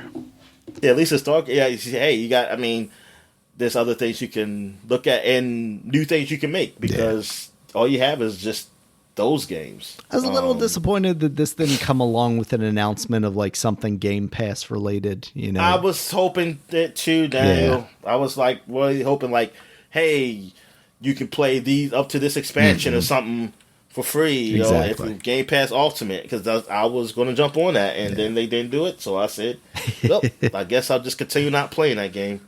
Yeah. All right, next up was Metal Gear Solid Delta Snake Eater. That's coming out sometime this year, but no firm I totally forgot date. about that game. I thought it came out already, and because I was thinking like, damn, what did it do well? I would think people were talking about it, but yeah, it didn't come out yet. I feel like, and maybe I'm misremembering, but I feel like this was basically just the same trailer as the original Metal Gear Solid 3 trailer, and they just redid it, but with, better graphics now. Yeah, I don't remember because I didn't really see a Metal Gear Solid 3 trailer. I mean, I probably did, but I just don't remember. But that's when I wasn't looking at a lot of videos online. Yeah. I was mostly looking at magazines. All right, next up was Sea of Thieves Season 13. That's coming out July 25th. There's like an undead pirate guy. You're going to be able to drive the biggest, baddest warship, apparently, according to the trailer. So, Sea of Thieves, they're still doing it, Dominic. Yeah, until they can make bot people to be on your ship, man. I can't do it. Yeah. Next up was Flintlock: The Siege of Dawn. That's coming out July 18th, so right around the corner. That looks all right. What is that? It is, and I can never remember if Flintlock is a previous thing that we have seen or a previous game, and this is the next in the series. No, it's a new thing because it's made by the team that did Ashen. It's like a fantasy mixed with like revolutionary style weaponry. It looks like. Yes, I see it now. It's kind of, I forgot that there was, did I forget or did I not realize that there's a demo for that on the PC right now, actually. I might download that and see what that's about. Yeah, tell me if you can play it and like how does it run? Yeah, because it seems kind of cool. It's described here on Steam as from Studio A44, makers of Ashen, comes Explosive Souls Light. Now it's Souls Light. That's why I didn't. Now I was going to say, I think I remember hearing that now too. Yeah, that's why I didn't. But it's a light, so like maybe where gods and guns collide in a battle. For maybe the story, be so much be good that I actually be interested in actually. Because that's the thing, is like Souls-like gameplay. Like people make the argument that like Jedi, Fallen Order in those games are Souls-likes. And like I had no problem really with that gameplay. It just had a far more compelling story than anything I've ever seen in those games. Because they tell subtle stories, and I'm not here for that, Dominic. Just spell it out for me. All right. Next up was Age of Mythologies Retold. This is the 2022 game, Age of Mythologies, with more modern sensibilities. Basically a remake. That's coming out September of this year, September 4th. So that's cool if you're looking for I never played Age of Mythology. Actually, I played Age of Empire like just a little bit, but I never played Age of Mythology. But yeah. That is cool. That's coming on Xbox Series X too. Did I see that one way or the other? Let's say Age of Mythology. I mean, I feel like they put those games out now on. There was one that they were talking about, like we specifically made this with Xbox in mind. Yeah, strategy game. It's coming to Xbox as well. Okay. Yeah, I couldn't remember if it was that or the other one that they've got going on. All right, next up, Dominic, big thing, Perfect Dark. This looked less focused on the shooting and more focused on the kind of like sneaky spy stuff. It it reminded me a lot of Deus Ex. What'd you think? Oh, I'm sorry, Dave. Perfect Dark. Damn. Perfect Dark. Oh, yeah, it does. Yeah, it did. It definitely did make me think of Deus Ex, but it looks cool. I'm glad they finally showed some gameplay, but just the no date, man, just killed it for me. It's like, God darn it. I can't believe it. Like, that's where I really started to kind of turn on this show is another one where it's just like State of Decay. It's like, oh, okay, you're telling me that you're still working on it. Because, like, they showed gameplay, but not gameplay. Like, it seemed very much faux gameplay. So I wasn't convinced that I'm like going to see this game anytime soon, especially when you don't even put a date on it. Like, people will put dates on games that are coming out in 2026. Like, if you think it's going to come out in 2026, you could say that. Yeah. Which makes me think, do you not think it's going to make it out by 2026? Because it doesn't feel like you think it's going to make it out in 2025, and it's not going to come out in 2024. So, like, why do I care? Why do I care? Because you've been egging us on for way too long now, Xbox, and every year you convince me that the next year is going to be just like this massive year where you're going to have all these games to release, and then wet farts everywhere, basically. All right, Dominic. Next up was Diablo 4, A Vessel of Hatred. This was just a CG trailer coming, announcing the expansion for Diablo 4. It's coming out October 8th of this year. So they got that. No indication that that's coming to Game Pass that I saw. So that's sucks. That game is available now on there, but then needing to buy, that. Anyway, after that, Fable, another one where it's like, okay, you're giving me a CG trailer with some stuff that vaguely looks like it could be gameplay. 2025 date, nothing solid, which is fine. I don't expect a solid date when you're telling me something's coming out in 2025, unless it's going to be extremely early. But it was disappointing to see that game again with a very vague date and, not a whole lot as far as gameplay wise. I understand that, like, these shows aren't like big on gameplay, although back in the E3 days, because you had a stage, you would have the occasional like, oh, I'm gonna have this developer come out and play Uncharted 2 or whatever. So you did have that a little bit more, especially with your bigger titles that you wanted to spend more time on. But we just did not get that here.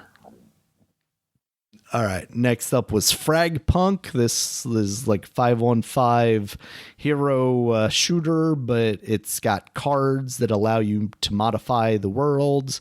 This is a third-party game, right? Yeah. Okay. I can't remember who it's made by, but it looks pretty cool for it does kind of different take on an Overwatch style game. It just seems like we're at a point where everyone's trying to do that again. Like, I don't know if it's like it just took them this long from Overwatch to realize their concept, or if it's like now it almost feels like, oh, Overwatch 2 came out and people started making these games, and then when Overwatch 2 failed, they're like, oh, we're definitely jumping on this. What with this and the Marvel Rivals and the other one that's coming out from Sony. But this at least does have a pretty cool style to it, and some interesting, like, maybe gameplay changes with the card stuff. All right, next up, we slowed it down a little bit. Winterboro. This is a game that looks like Don't Starve, but starring a mouse, basically. It's coming out 2025. This is kind of when we get into the indie stride of this show. Any thoughts on that, Dominic? Did that It's a survival game, right? Like, yeah, I saw that. Yeah, it's just a survival game. Yeah, it's kind of hard to get our attention with one of Yeah. those. Next up was Mixtape. This is coming out in 2025. It feels very much like Life is Strange. You have these young teen girls, and there's some like magical stuff happening. That they're showing some time travel because you see some dinosaurs. I'm definitely interested to see what that is gameplay wise, especially because they don't really give any indication. Like there's some skateboarding stuff in there. I don't know if I will be skateboarding or if it's just going to be kind of a narrative adventure, which I feel like is probably more so the case. Did that strike you in any way, positive or negative? I gotta look this up. It's called Mixtape. Yeah, Mixtape. I gotta remember what that game is.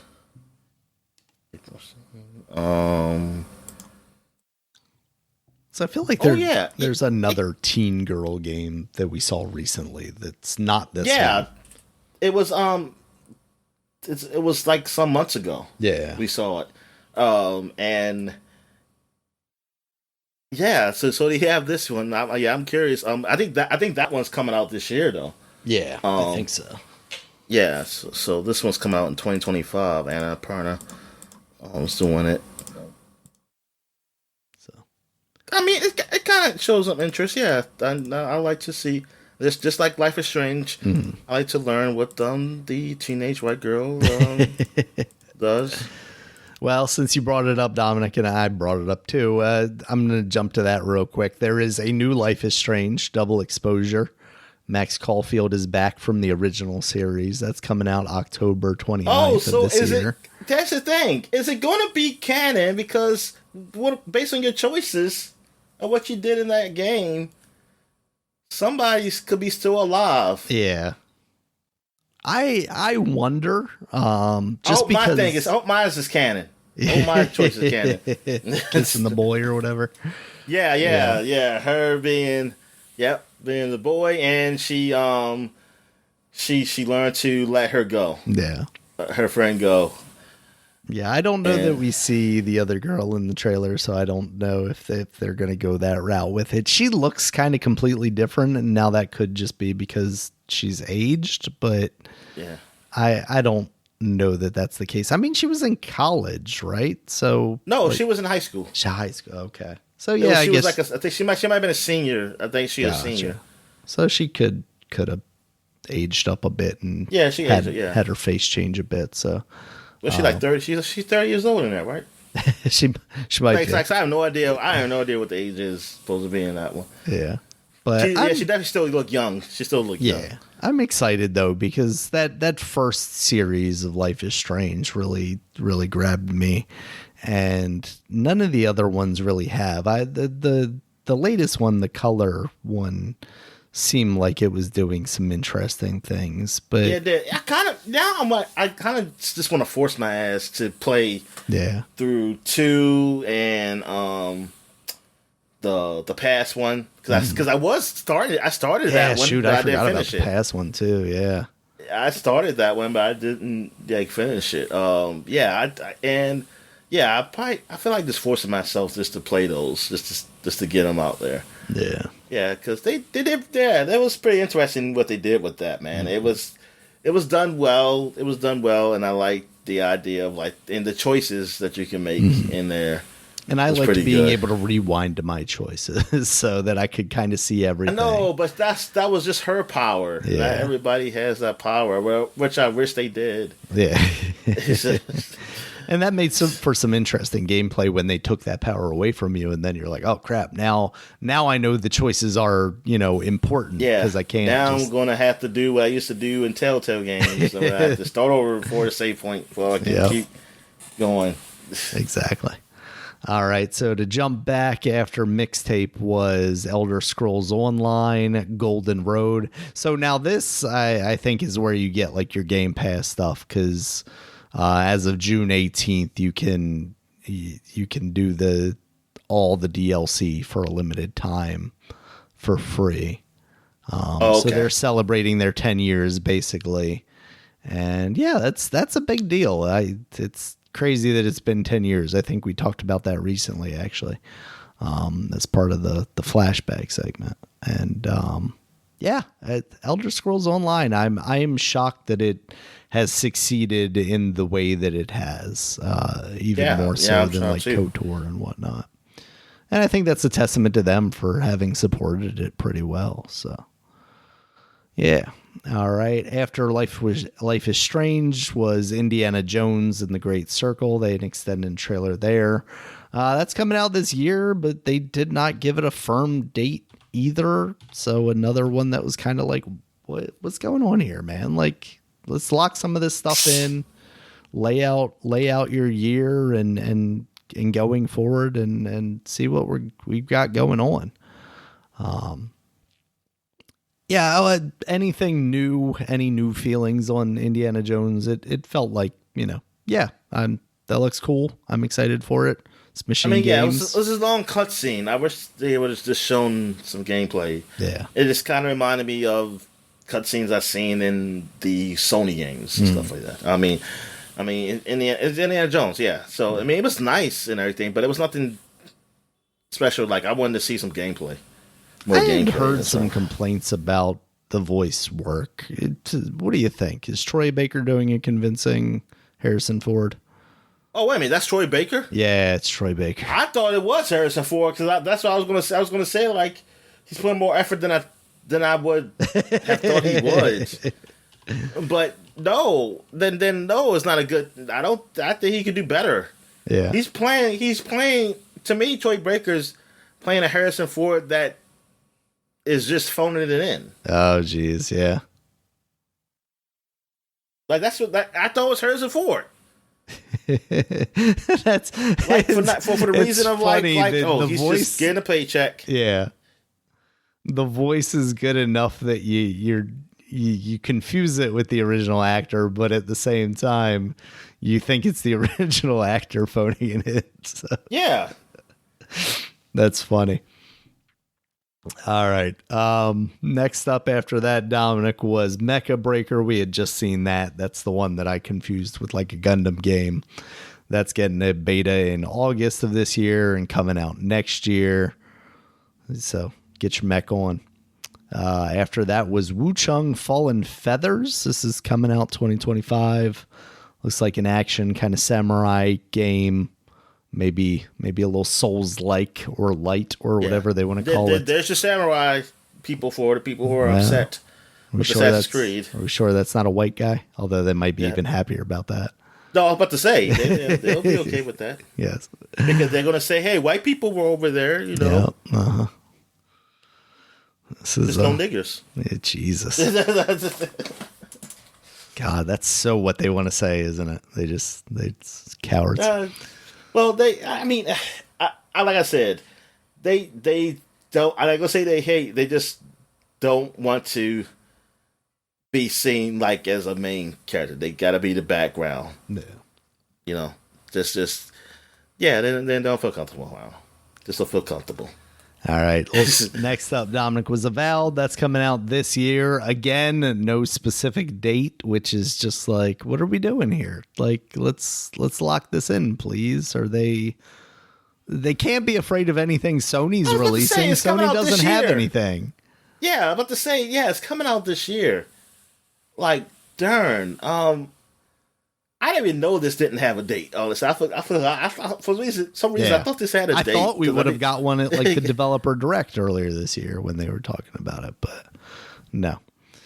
All right, next up. They showed a lot of gameplay. There was another, it looks like good. There was another. It looks all right. But like I said, I still stand by what I said before that it looks good, but it looks like a very. It doesn't look like next gen, but it looks fine. Like I will like it, but graphically I wouldn't. I can't put a good up against some of these games. Like I don't know. It feels.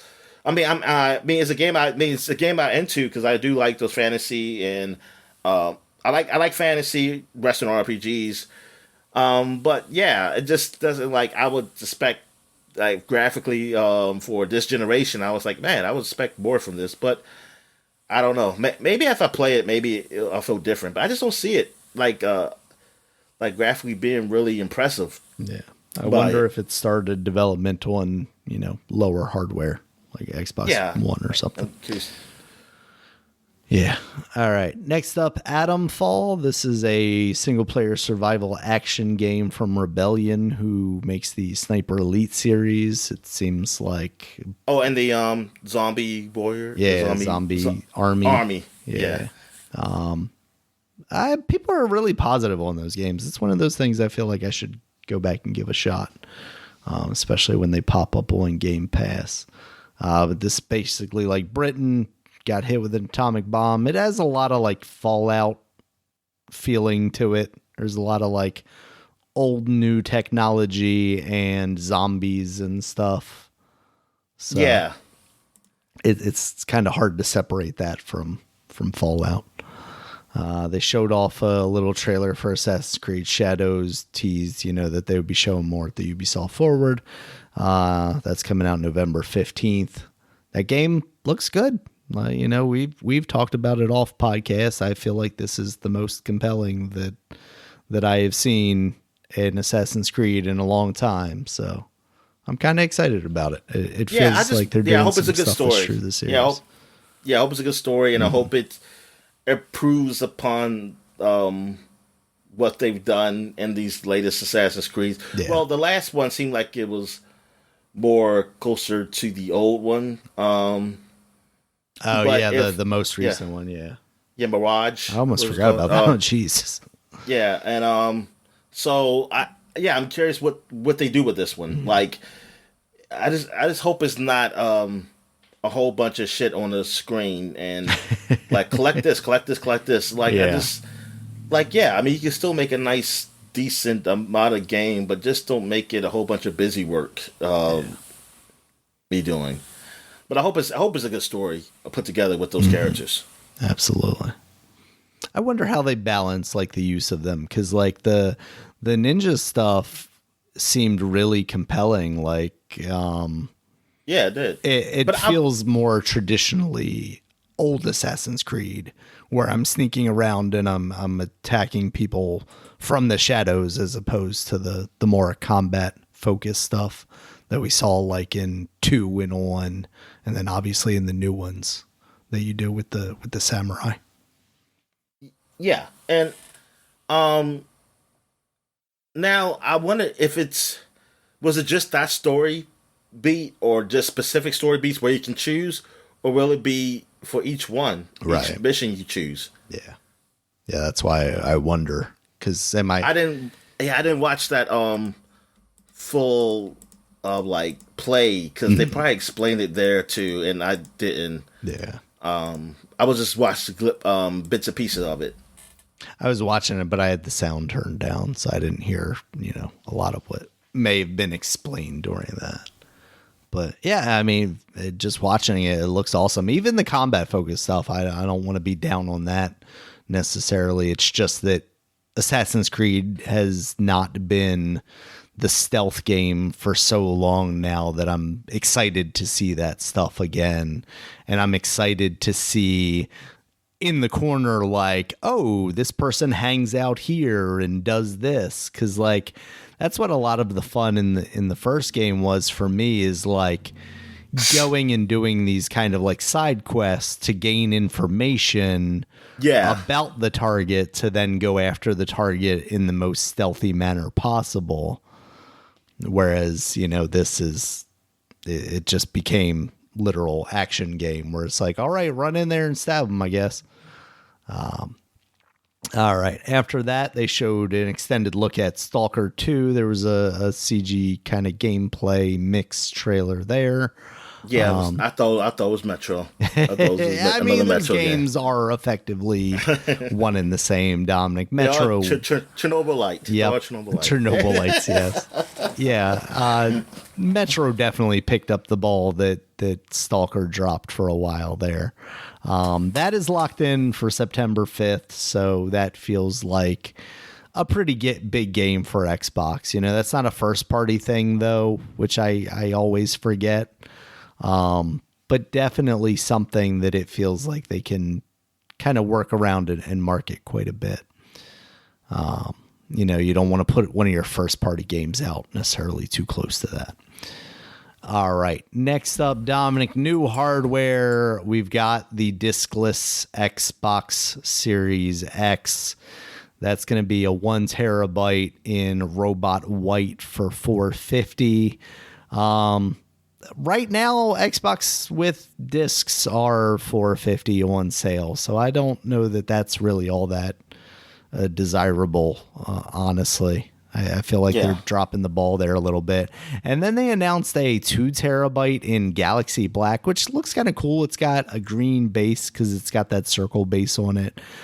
Green accents on the controller. But then the system is black with like speckly, stars and stuff like that. But that's 2 terabytes and going to be $600 though, Dominic. I don't think I would ever in 2024 spend $600 on an Xbox just for Series another terabyte. X. Yeah. Like it basically man, I don't think that's I don't know how much those expansion drives are going for nowadays. Like I guess I can check that real quick. Gate Series X. Let's say expansion card 512. Why would you show me the 512 one? 512 is $79.99. 1 terabyte is $150. God, why is that still $150? Now, granted, that's directly from Seagate, so like maybe on Amazon it's cheaper than that. Okay, here's Amazon. Are they even available on Amazon? Okay, $149 on Amazon, so I guess they aren't cheaper than that. And a 2 terabyte is $250. That's really disappointing because originally, like, these were coming in around the same price as just standard NVMe drives that you can theoretically get and install in your PS5 with no, proprietary slot. So that was fine. But we've definitely seen the prices on those go down, and to once again not see these go down because there's some proprietary nonsense. I think that's when you get into a lot of trouble with this kind of stuff. And, I would definitely not, when you're looking at prices like this, I'm just thinking like, how far away from just a PC am I at that point? Yeah. $600 is going to get you a graphics card. The $150 for the drive is going to get you a drive plus, a motherboard. And then, you're paying $200 on a chip. Let's say a drive and your RAM, and then you're paying like maybe $300, $400 for a motherboard and a chipset, and you're starting to like, that would last me longer than this console will. I can do other things on a PC. That's in my head where the math starts to go askew a little bit here. Especially when 90% of the games you would want to play on your Xbox are going to be available to you, even through the same service of Game Pass on the PC. So. And that's not even factoring in handheld things that keep getting talked about, especially with Microsoft still hinting that they're going to do something. All right, Dominic, and then the final thing, the one last thing. So okay, right here it says $500/449. Yeah. What's the 1 terabyte disk? Why is it still $500? Because that's the price that it is regularly. Right now, though, it's on sale for $450. Oh, okay. So they're not lowering the prices or anything. It's just right now you can get a disc based Xbox Series X for $450, which will I wonder if it's going to be less likely to be the case once this digital only one comes out, or if we're going to see the digital only one drop to around $400. And then, not as a permanent thing, but as like a pretty frequent price drop, or sale rather. And then we still see the disc ones come in around $450. Either way, it feels like, we're at a time where like everybody's deciding not to drop prices. Meanwhile, like everybody's not making a lot of money and everything else in their lives is getting more expensive. Like I don't get how these companies can get away with this for so long, especially Microsoft, who's struggling a lot more in the market than everybody else. All right, Dominic. So to close out this show, new Gears of War. As it turns out, new Gears of War is old Gears of War because this is Gears of War E-Day, Emergence Day. You see a much younger Marcus Phoenix being attacked very viscerally I by... thought that was JD, man, when I saw that. I was like, oh, JD looked really like Marcus. So I guess he's wearing he got that scarf like his Marcus. Then I saw Dom. I was like... Yeah. Okay, I'm confused. I was like, okay. And yeah, seeing that it was a flash. I mean, this is going to be a flashback series. Well, Take and Bake. I mean, I said flashback, but a prequel. Like I was telling you, because you said like who asked for this, and this was something I wanted a long time ago. Yeah, like at when 3 was over or something. Mm-hmm. Like I don't hate the idea of exploring these events at some point. Yeah. Yeah, but I was like, yeah, okay, we can go back, do up. I mean, like Judgment, I like the idea of Judgment of going back, and just the game wasn't. I think the game wasn't executed well. Because but now that you have this story that you're telling, and you left a cliffhanger, a big one, which you gave people choices of who to live at the end. How is it that like now you choose to do a freaking prequel? I mean, like, can't you just finish the story first or something, and get somebody, maybe get somebody on another team to do it? Like some people are saying, like, well, they can still work. They're still doing another one. I'm saying, yeah, but how long does it have to be? Like, I feel. I was just thinking about this. Like, what if this is a small, like, bite-sized game, like a Spider-Man Miles Morales style kind of holdover game to get this team familiar with the next generation technology with Unreal 5, and then let's say 2 years from now, so this is where it's complicated because this wasn't given a date at all, right? So that makes me think like we're a ways off from there. So if we're saying like, okay, not 2025, maybe not even 2026, because a lot of games have been giving 2026 dates. I'll be generous and say 2026 for this. Could they release Gears of War 6 in 2027 and that would be acceptable?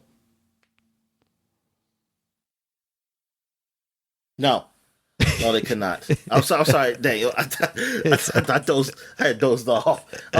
But it's funny. I heard you, but while I was dreaming, I heard everything you said. No, they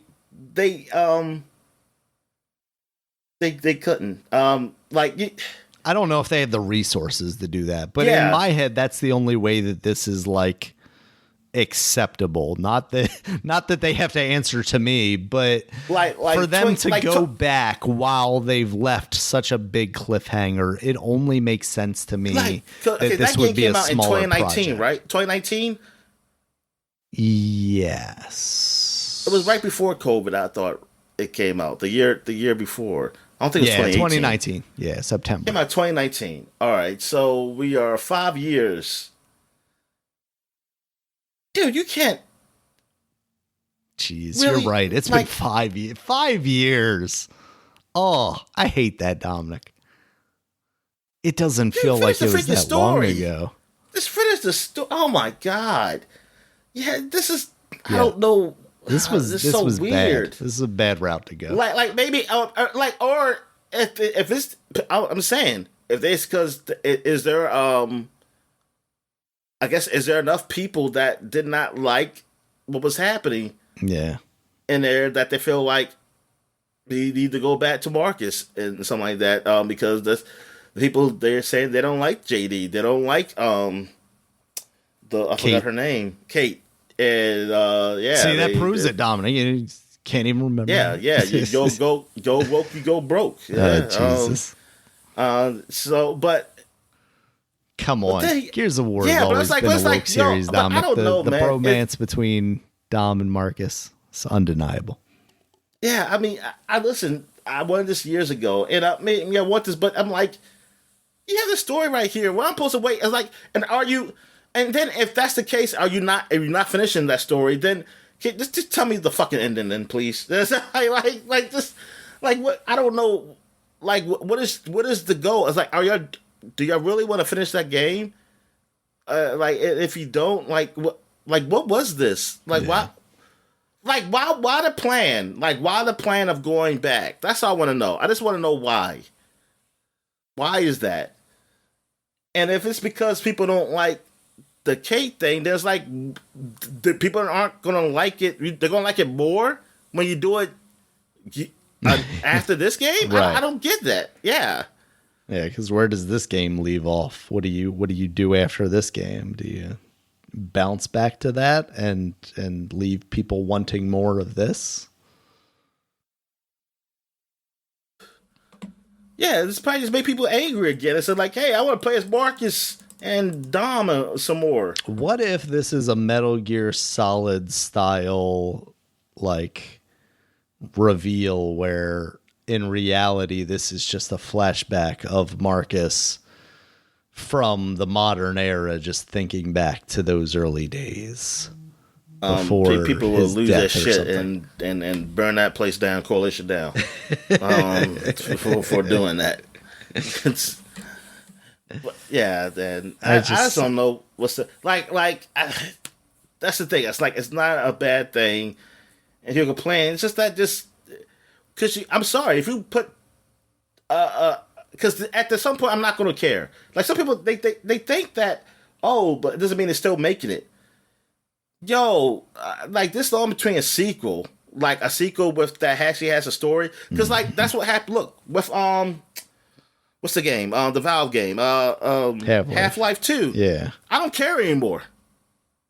Like I just don't care. Yeah, because I don't care. Like they can announce like, oh, we got the sequel. I mean, I'll be happy, but I'm just at the point where I'm just like, oh, it's not going to end. But I want to end into that story. Yeah.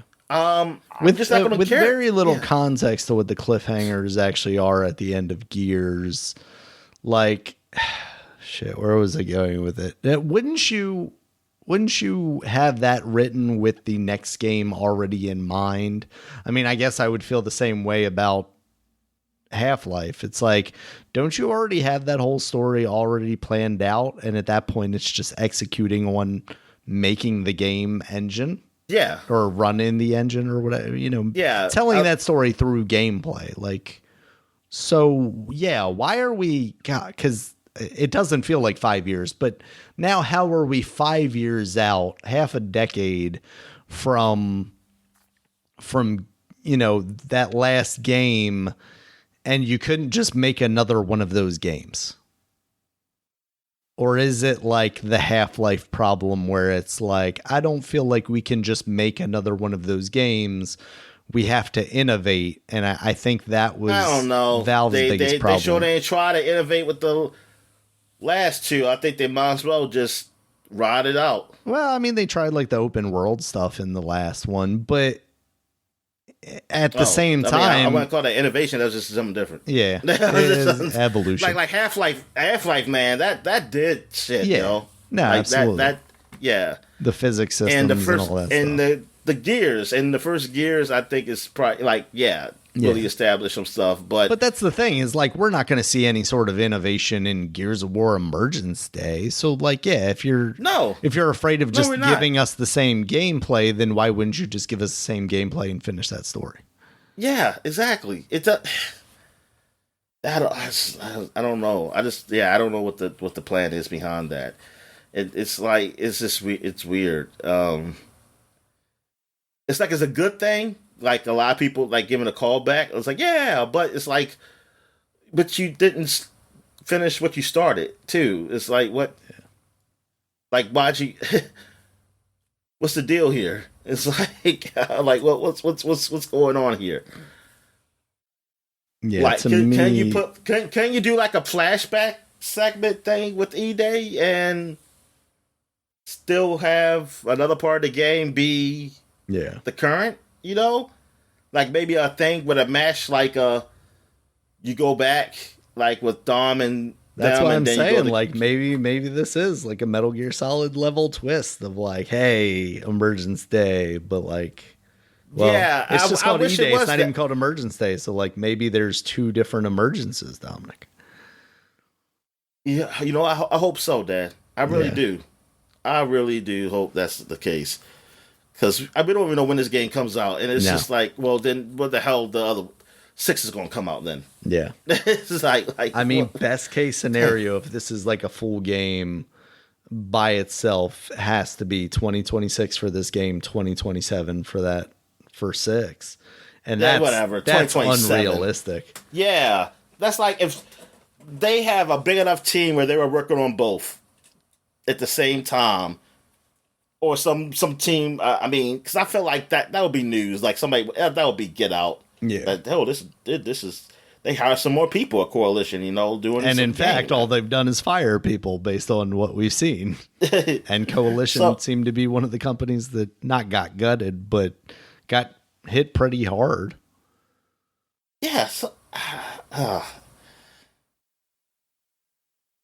Yeah, this is a weird move. Very weird move. So, overall, what'd you think of this showcase, Dominic? I mean, overall, it was okay. I mean, it was okay showcase. I know I saw somewhere say this is the best Xbox showcase, and it probably is. If you just go by showcases, yeah, like maybe it is. I don't know. I thought last year was pretty good. The dates, not having dates for certain games. Mm-hmm. Not feeling that. Especially the ones. I mean, the ones for this year. That's really telling. And then next year, I'm like, okay, you may not have a date, but can you at least say spring? Yeah. Or fall? Say, darn, is it really that? They learned their lesson from the last time they said that all these games are coming out in the next 12 months, Dominic. They're like, we're just not gonna put dates on anything. Yeah. Yeah. But yeah, overall the show was overall I think it was a good show. Like it shows like what's coming, and what's coming I think it's pretty good. Like Doom, they got a pretty good diverse catalog too. Yeah. I'm happy about Evolve coming this year. And Indiana Jones will be coming this year. Allegedly. And then Fable 2025 it says. So I mean, at least I know it's coming next year. I mean, Perfect Dark Perfect Dark didn't have a year, right? No. Yeah, nothing. See that's a little, I don't know. I mean, I'm glad they try to show some gameplay, but it's like, darn man, give us a convince time. Me this is real. Yeah, that's the thing. It's still not. Yeah, because it still can be. Games have got canceled and so we'll see. We'll see. But overall, it was all right. Like I'm not like super like excited or anything about anything because the game I really wanted was Gears and 6, and they left me feeling confused. After that, like, because I'm like, yeah, it's nice to go back and do E-Day, but this is something I would probably have wanted when Xbox One came out. Like if we did this right after the remake of 1 Yeah, on before you Xbox started One. your new series. Yeah, you did this callback game. It's like, hey, we did a remake of 1, and now we're doing the E-Day with Dom and them, and now we're going to go ahead and start, say, okay, now we're continuing the story We're going to try of and Gears. contextualize Judgment and make you think it's a better game than it was. But, man, y'all just, like, I wouldn't mind this. This feels like a Hail Mary. Like, Like, oh, we've here's the screwed thing. up. Oh, we need Back something. in the day, when we used to have, like, a sequel could come out 2 years in between, or something like that, I wouldn't mind this happening. Like, I'd be like, okay, say they're doing this, and then we get the sequel after this one. It'd be like another 2 years, but hey, this is cool. This is a cool holdover anyway. I mean, if this is the game they chose, I mean, this is cool. It's just going back in the past. Like the way game production used to be, where it can get take, or sometimes a year later. I mean, it all depends how they go. But you don't get that anymore. You don't get sequels. Let's get some of these a Call year. of Duty You teams barely on get Gears 2. of War, Dominic. What do you say? Get someone what? Call of Duty teams on Gears of War. Yeah. I that's what I would want. I mean, I just want the game. I just want to listen. At this point, I want that game. I don't care if it, it can be a shit game. That's what the story. I want to end it. Because I mean, this news just kind of killed it for me. Yeah. To a point where like I don't even care anymore. Because I really thought this was gonna be 6. Like I don't even care. I just want the story ending because I actually liked it. I actually liked the story. Like the game overall. Like 4 was like medi. It was all right. It was better. Yeah, better than Judgment, but it was like mediocre. But I did like the idea of like you learning more about the locusts, and I was like, I like that. And I like that from 5.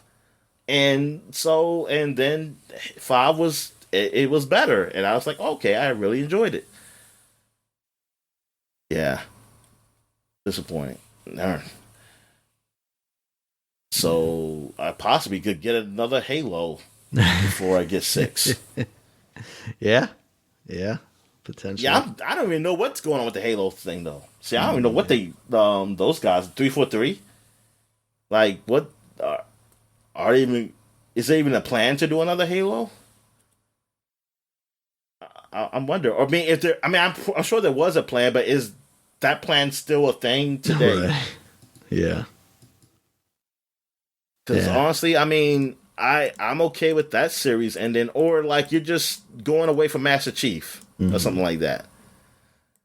Yeah, I mean, we saw how that succeeded with ODST and Reach, you know. Definitely Reach. Like Reach was really good. The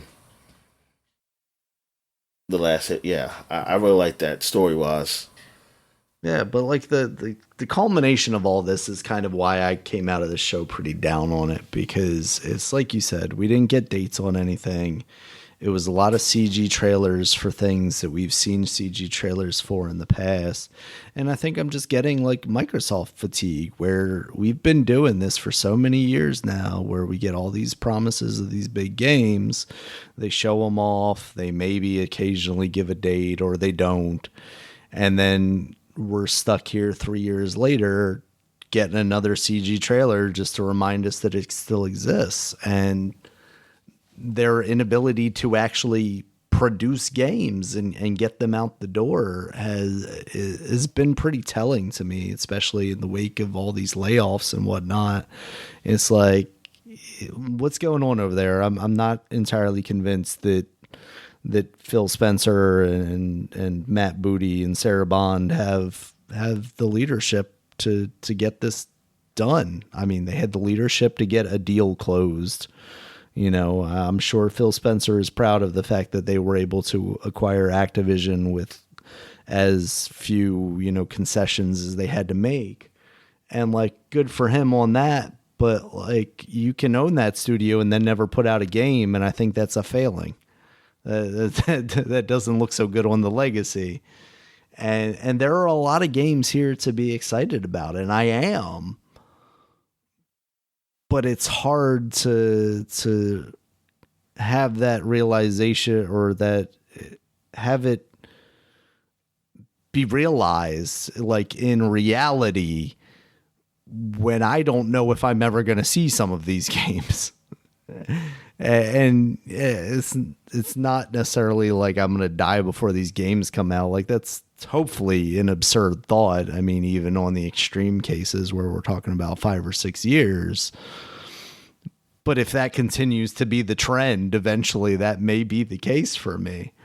On the long-term scale of things, like, especially when you put it into perspective, like, the last time we saw Gears of War release a game was 5 years ago. And like, how quickly that feels like that time has passed.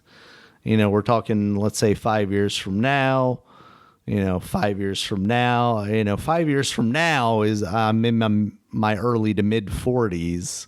5 years from then, I'm getting to my late 40s, 50s. We can't play games anymore. Our hands exactly. The osteoporosis is kicking in. It's just, it's not even that though. But on the short term, it's just we've been seeing these games so many times, and for them to put a game in front of me that is allegedly coming out this year, and for them still to not be able to lock in a specific date, says to me that these games are going to be coming in hot, and they're going to be adjusting these schedules accordingly, and that's concerning to me. And hopefully from their perspective, they're like, oh, we're not putting dates on it because we don't want to rush anything. We don't want to put any artificial, timelines on people. But you already have. It's got to come out by the end of the year. So, if you're not in a position to say that it can come out by the end of the year, what's a month or two? And I'm sure a month or two is a lot in video game development. But like, then maybe don't do that to yourself. Can we get to the point where it's just a regular thing to show me a game and not give a timeline at all?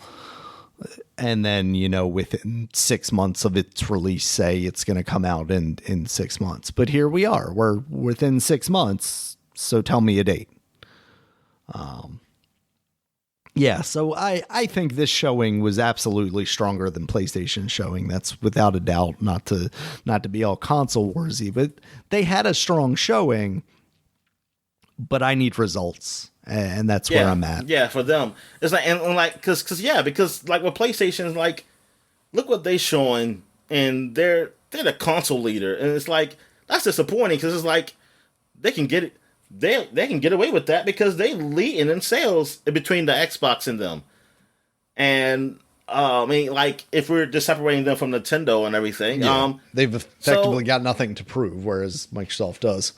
Yeah, and I was like, this sucks. I mean, this is bad overall for me as a person who just like games. Yeah, as a consumer, that's yeah. It's like, darn, man. So this group over here, I don't see much coming from them now, and then for Microsoft, I just see potential, but I haven't seen anything physically. Yeah,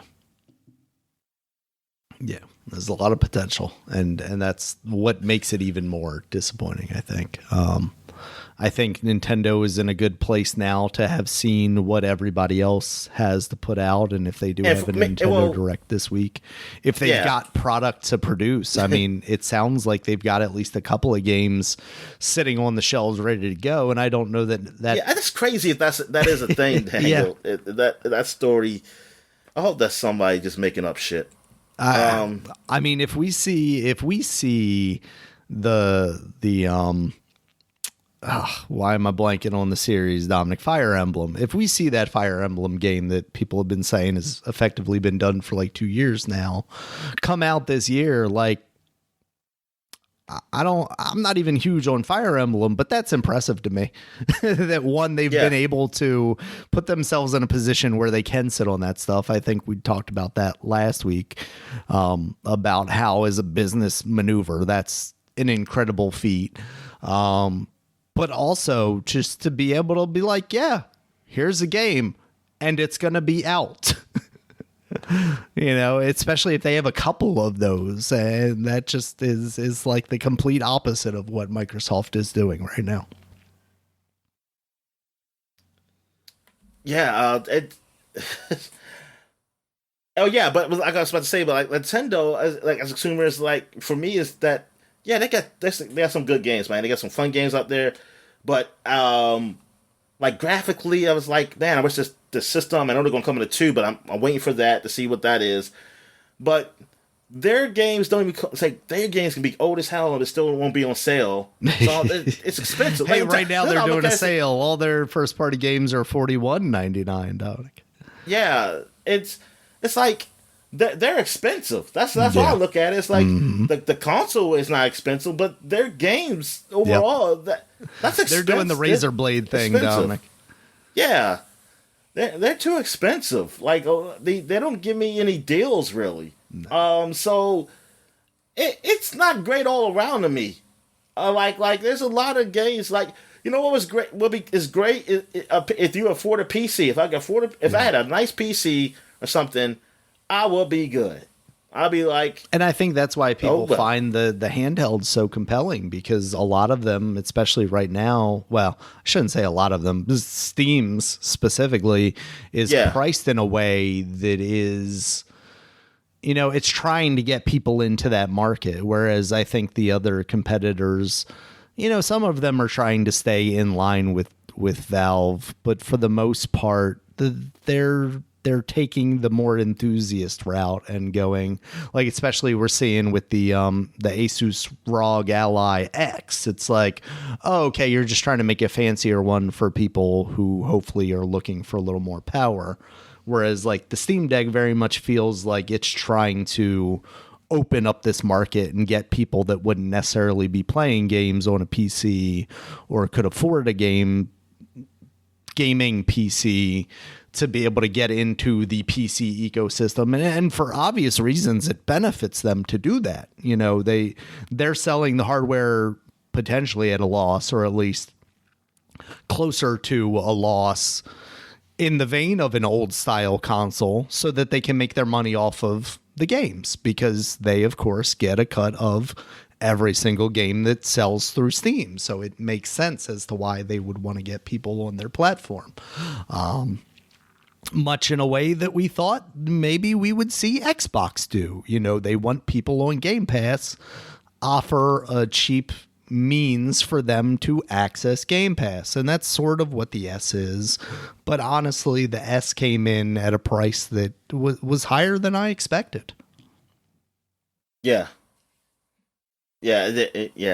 really. Wait a minute, the S was what was the S? $350. What was the S? It was $100 cheaper than the X, right? But no, crud. I don't know. I remember because the X and the PS5 disc were the same price, right?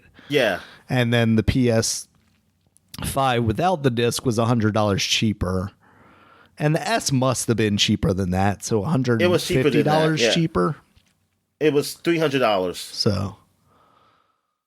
So yeah, like I'm still of the mind that even if it has to be a streaming box, they should have had something that was available for $100 to be able to play these games. Yeah, and it's still not a thing that is available. Obviously, you can stream things if you have a Samsung TV or if you have a PC, but I would have thought they would have had something more direct. You know what? If they would have had listen, with the Activision deal, the Activision deal would have came out and they just put a lot of their games on Game Pass or something. This would definitely be better. It would make things a little bit better for me. Yeah, that's the other thing. Is we went through this whole show and didn't get any sort of. It would be like, this is coming, but I got all these games, backlog games. Because I'm seeing the reality now. Yeah. I'm seeing the benefits in person. Yeah, absolutely. Yeah, but I'm not, because I know you coming into this. You were saying that's what you want to say. Diablo 4. Yeah, which is wild. You've got such a large back catalog to not.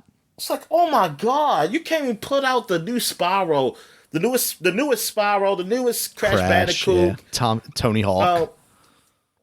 Get like goodness gracious, Old Call of Duty games. That's what I'm saying. The old ones, even if you say like, hey, it's just going to be the ones that are backwards compatible, just the ones that are backwards compatible right now. Oh yeah, because they can still be played online, right?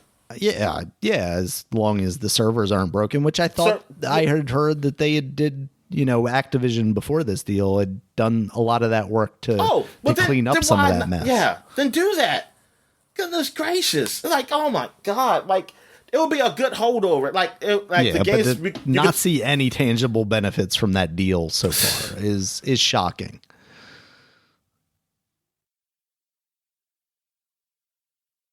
Like now, I don't care about the deal. like people were just pissed off because saying like competition. Yeah. Which I knew it wasn't. I knew that wasn't the thing. I was like, I didn't think Xbox was just gonna it's gonna be a monopoly. So what are you fucking talking about? Like how?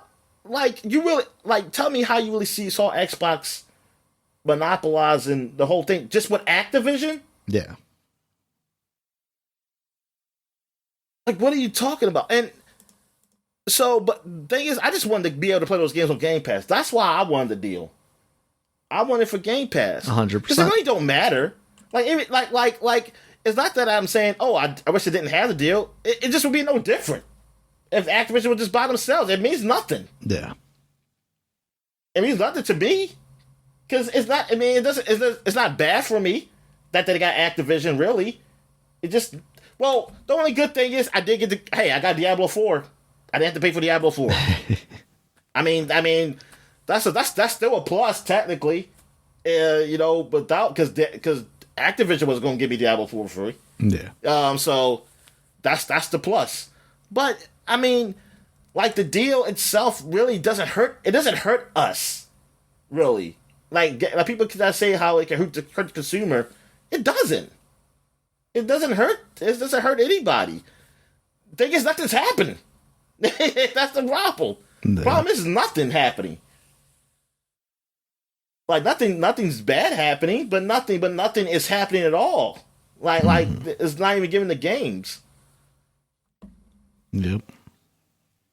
Yeah, I think that's the most shocking thing coming off of the show is just to not see any of that. Like, obviously, we got this stupid splash screen of like, this is gonna be Game Pass on every single one of the games. Like this thing should have been half the length that it was if you cut out all that stuff. I wish that when they do that shit, Daniel, like they just say this. For these games, yes, this section of the show, games, all of these will be Game Pass. Yes, exactly. Yeah, for it can start confusing people. Like, okay, because after a while, I'm just seeing it and seeing it. I'm not really putting together. No, now, not internalizing it at all. I gotta go back and look to say, okay, which one's going to come to Game Pass? Yeah, that's why I got confused with freaking Yakuza Like a Dragon too. Yep, I thought that shit was definitely coming to Game Pass.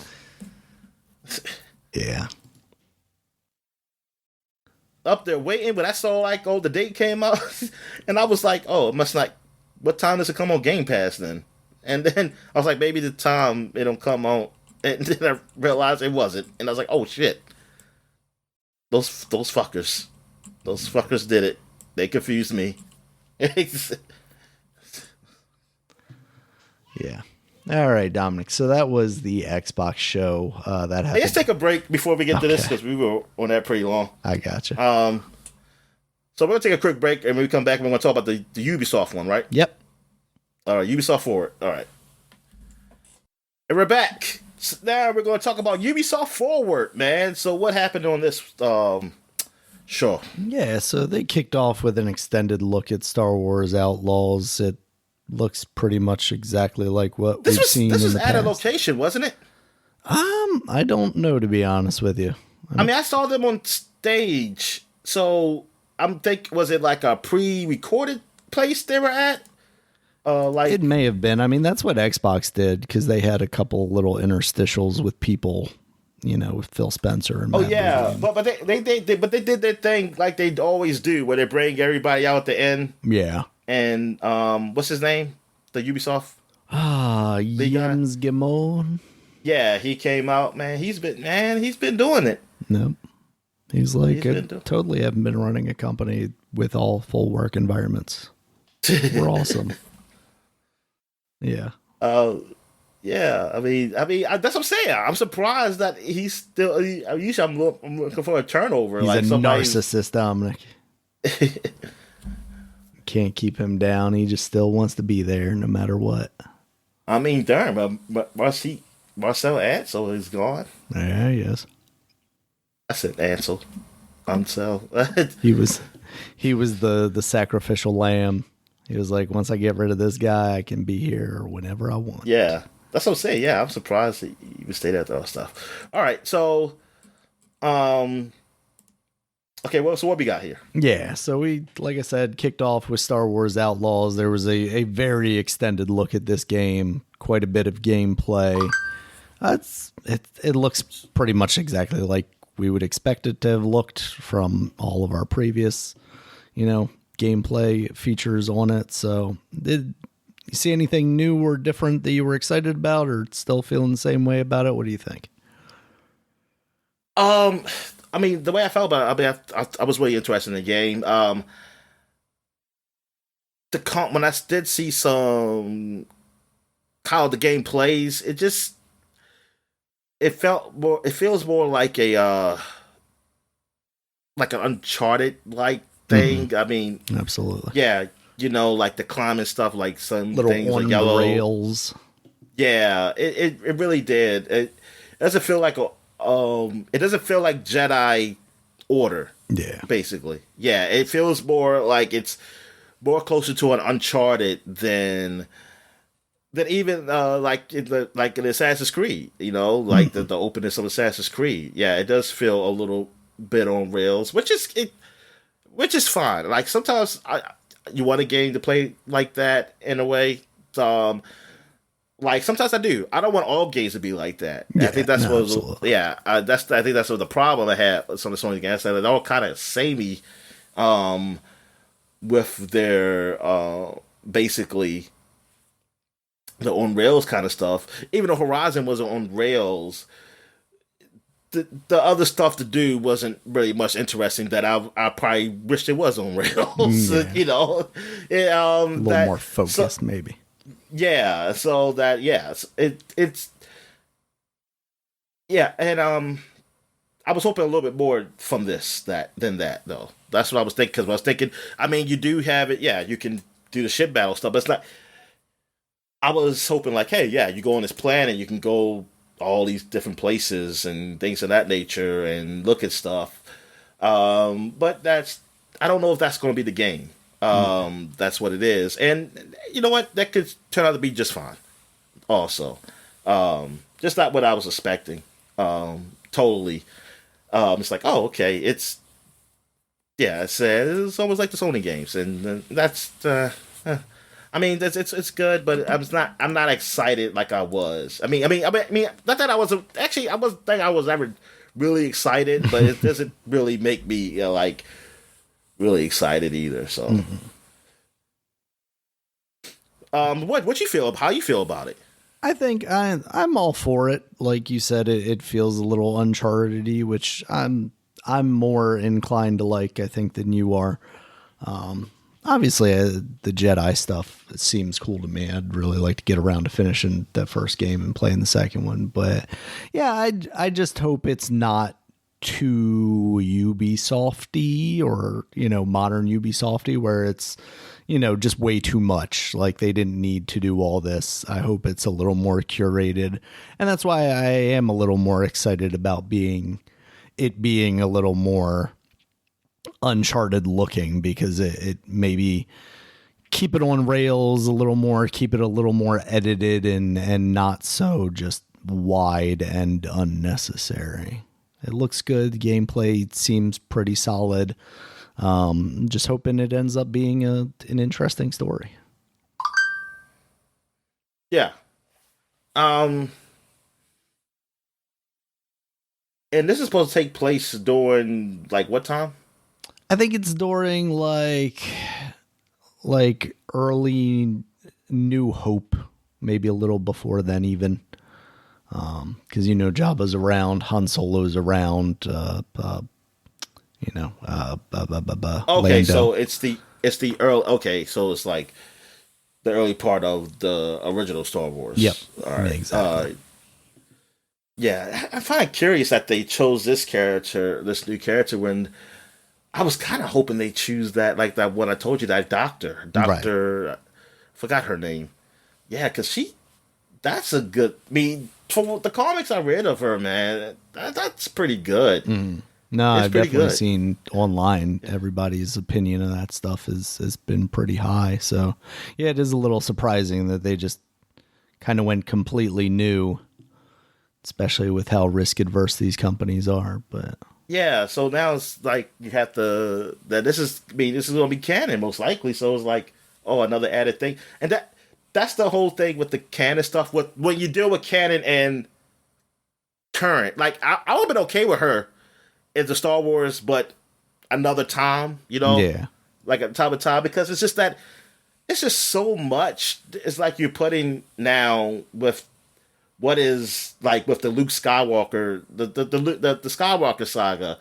It's like you put so much, like you're going to make mistakes because that's what happens when you put like so much just within like this thing. It's like, hey, this person met this person, but this person like it's like, come on.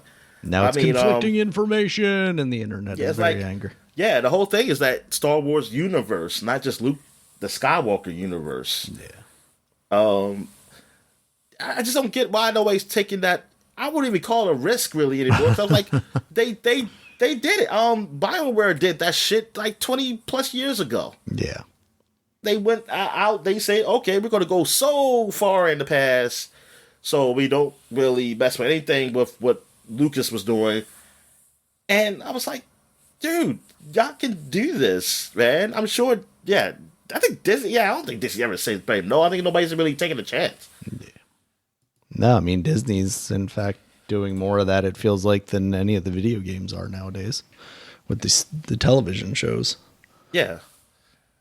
So, all right, Dominic, after that was Prince of Persia: The Lost Crown. They showed off a quick teaser for the Mask of Darkness DLC, which is their first story DLC that's coming out in September, as well as...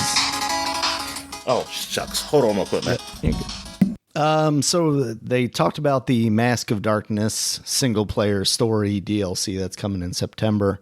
They also talked about the stuff that's coming out more recent or more sooner, which is some free DLC, some trials, some boss battle stuff, some free costumes.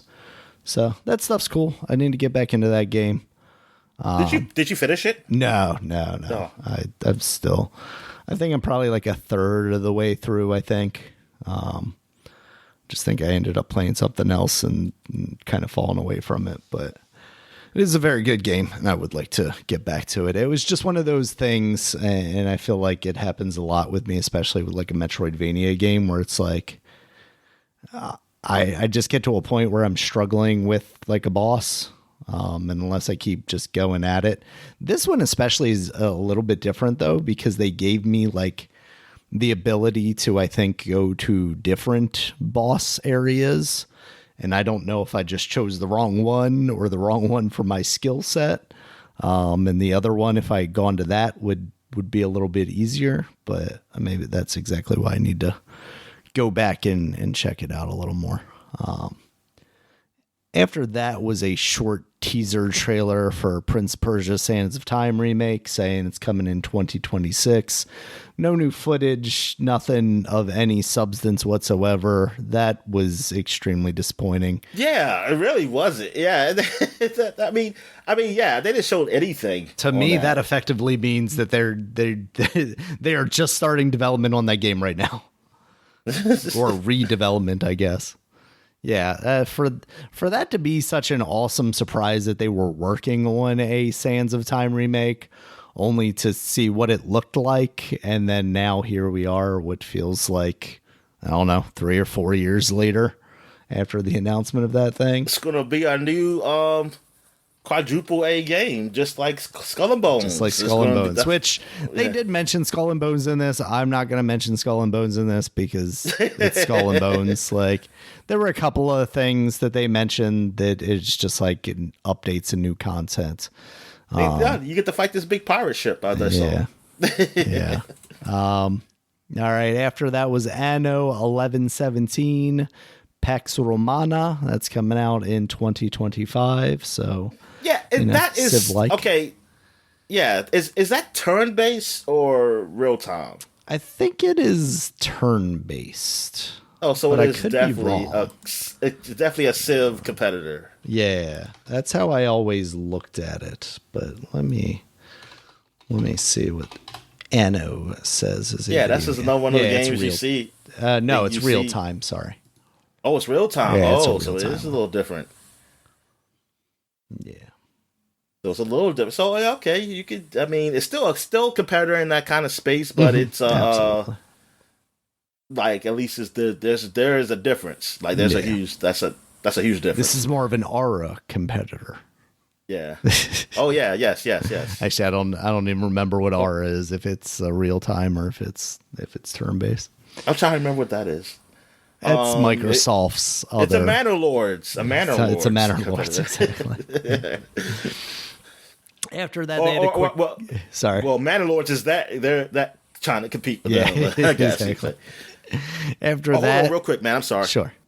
All right. Next up after that, Dominic, was a quick little montage that had not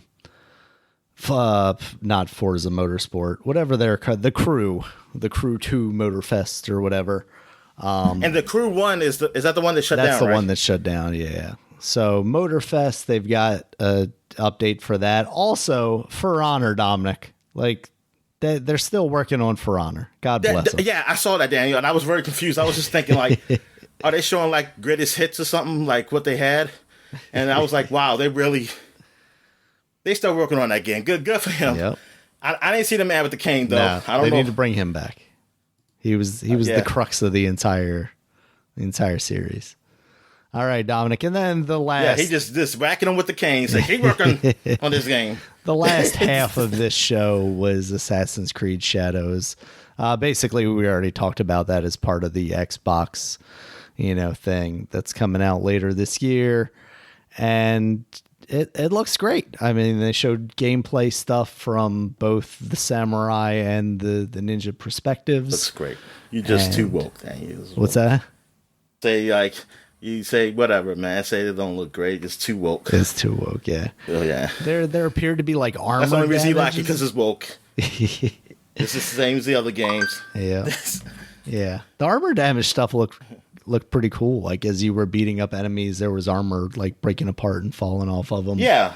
Yeah, that was. And then in like the cutscene, it looked like even your armor showed some effects and some like slices and stuff. So yeah, I mean that game is exciting to me in a way that series has not been in quite a while. So yeah, but that was the Ubisoft Forward. I mean, nothing huge, nothing crazy, nothing really kind of unknown outside of, I guess, Anno 1117, which maybe that's just not a space that I find myself in. So maybe it's been well known that was coming and we've just not seen it yet.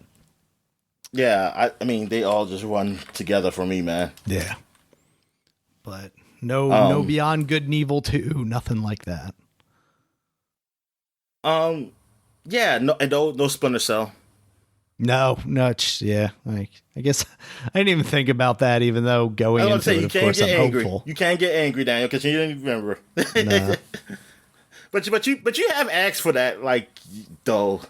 Yeah, no, I would love to see a new Splinter Cell, but I don't necessarily believe that they're going to make one. So I've kind of just set my expectations to be more surprised if it happens than ever expecting it necessarily.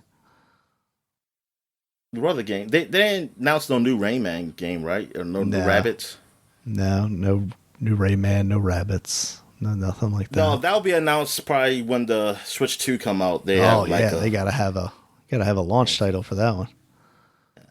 It's going to be all the rabbits together. The rabbits collection. That's all. Don't give them ideas, Dominic. That'd be too easy for them.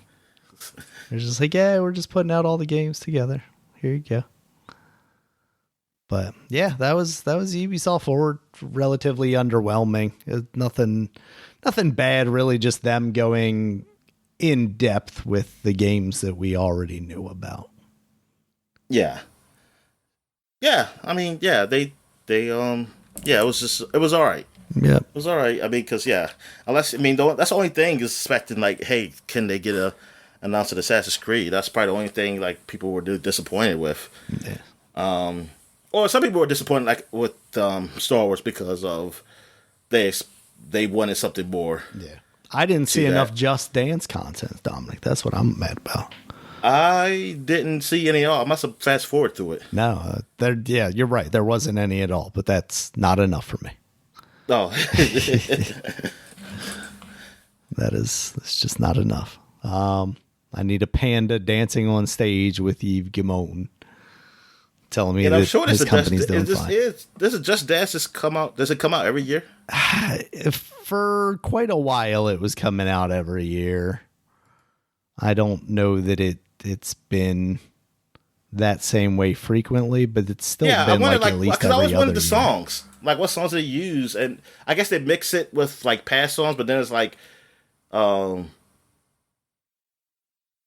mean, you always gonna have new songs and stuff coming out. Yeah. But it's also about licensing and things of that nature, and you got to have enough songs to have up there because for how many Just Dance they have. They probably have a lot of old songs up there too, so it's like, what's the what catalog? What songs we need to put up there now? Yep, exactly. All right, Dominic. So that is it for the big press conferences. Obviously, as we talked about. Is it like a Just Dance like K-pop? You know what? I don't know. I don't know if maybe that's just Dance. Maybe there's enough K-pop in there already. Some BTS. Oh, okay. And some whatever else. But yeah. Was there anything from the ancillary kind of events, the small indie ones, that really stuck out to you? There were a couple of games that you brought to my attention. They looked pretty cool. Yep, and they stayed at my attention for just that long. Well, like there's the Naughty Geese one that you were telling me about, and I've still got the Steam page open here. And that looks really cool because it's silly, like Naughty Geese. It feels kind of like, what are they doing here? But it looks like it's just kind of like a Yoshi's Island, like, because you're playing as this like biker goose, and he's got these Geeslings. What did you say? I would say goslings. Goslings. But I don't know. Yeah, I don't know. It is. It's goslings. Yeah, because here it is. Holy shit. Yep. And he's basically using them like eggs. Like you can throw them at different targets, and you're collecting, words and stuff like that. And that looked really cool. So that is, currently no release date, but is 2025 and on Steam for you to wish list if you see fit. Yeah, and like you, there is the Steam Next Fest going on, so I went on this morning and grabbed up a couple of games that I'm interested in playing. So hopefully I can make some time to check them out. Let's see. Which ones did I grab? I got the Altars because, that's been a pretty big game. I was surprised that has a demo on there. And that's the one where it's like 50 million of the same guy made by the Frostpunk people. Oh, okay. The Fallout Vault thing. And also Thank Goodness You're Here has a demo. That weird, super weird looking game. Okay. What's that game called again? Which one? The one you just said at the Frostpunk people. The Altars. The Altars. I gotta find where that is. So they got a demo out. Are these like time demos where there's like, hey, they're going away at the next fest? I'm not totally sure, so I'm gonna try and play these as soon as possible. No, I'm gonna put them up here, dang, and then I'm just gonna complain when they go away. Yep, that's a good way to do it. Yeah, I always hate when they're timed like that, especially if you can download them and not play them past that time too. It's one thing if you can download them and play them even if the like access to them is gone, but yeah. All right, let's see. So if there wasn't anything else, Dominic, I think next week will probably be light. Besides maybe a Nintendo Direct, I'm gonna try and spend some time looking over these other smaller shows and see if there's anything that stands out to me. And then maybe we can talk about them as well. But for now, we'll get into the new releases. First up, we have V-Rising. Does Metal Slug's Tactics have a yes demo? Yes, it does. Yeah, because I'm curious to see how you feel about that. Because I will add that to my list. Because you because you were you into what's that game? Yeah. Like Advance Wars, yeah. Metal Gear Solid Tactics. Not Metal Gear Solid. Metal Slug Tactics. I did start to type Metal Gear though. All right. Yes, I'll grab that. New releases, V-Rising, that's on PS5. That is the Vampire Survivors like basically. Yeah, that's real popular. Yeah. I mean, they chose them to have Castlevania stuff over Vampire Survivors, so. Yeah, I know. It is what it is, I guess. But, I mean, the action that I see looks good, and I'm just like, man, there just was a survival stuff in there, man.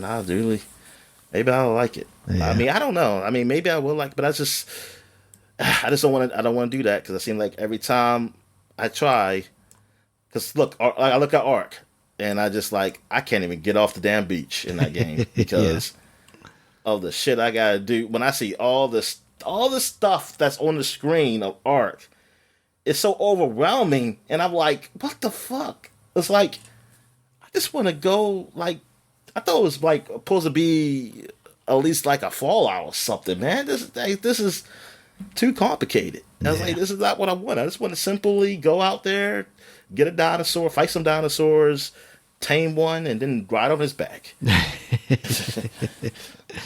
Exactly.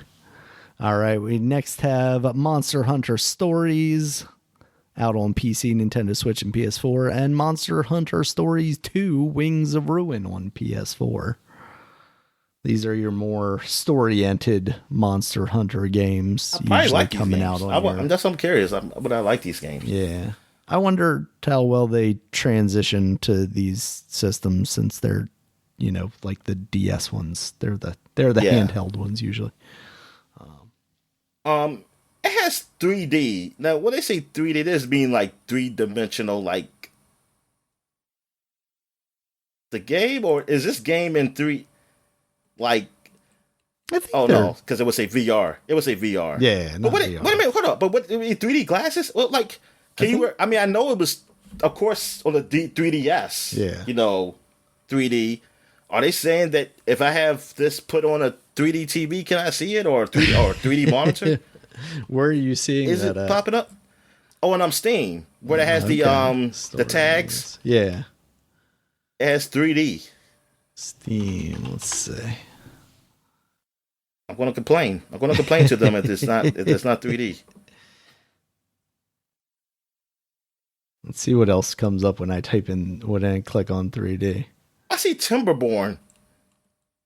Yeah, it feels like they just mean there are 3 dimensions. Because they've got like Kingdom Hearts on here. They've got another Crab's Treasure. That's horrible. So, like, yeah, I think they're just like, here you go. It's a 3D thing. Yeah, that would be funny though if you could play it like with your VR headset as 3D, like the movies. The Kingdom Hearts games are available on Steam now. Yeah. And you said Shin Megami Tensei 5 Vengeance? You already said that? No, that's what's next. Shin Megami Tensei 5 Vengeance out on PC, Nintendo Switch, PS4, PS5, Xbox One, Xbox Series X. I don't know what makes that different from anything else, Dominic. I don't know. It's because this is for Vengeance. In Vengeance. You weren't doing that before, I guess. I guess I was not. Let's see. You didn't have a quite purpose. a few This game wasn't a differences purpose. between the story and the canon of creation and canon of vengeance.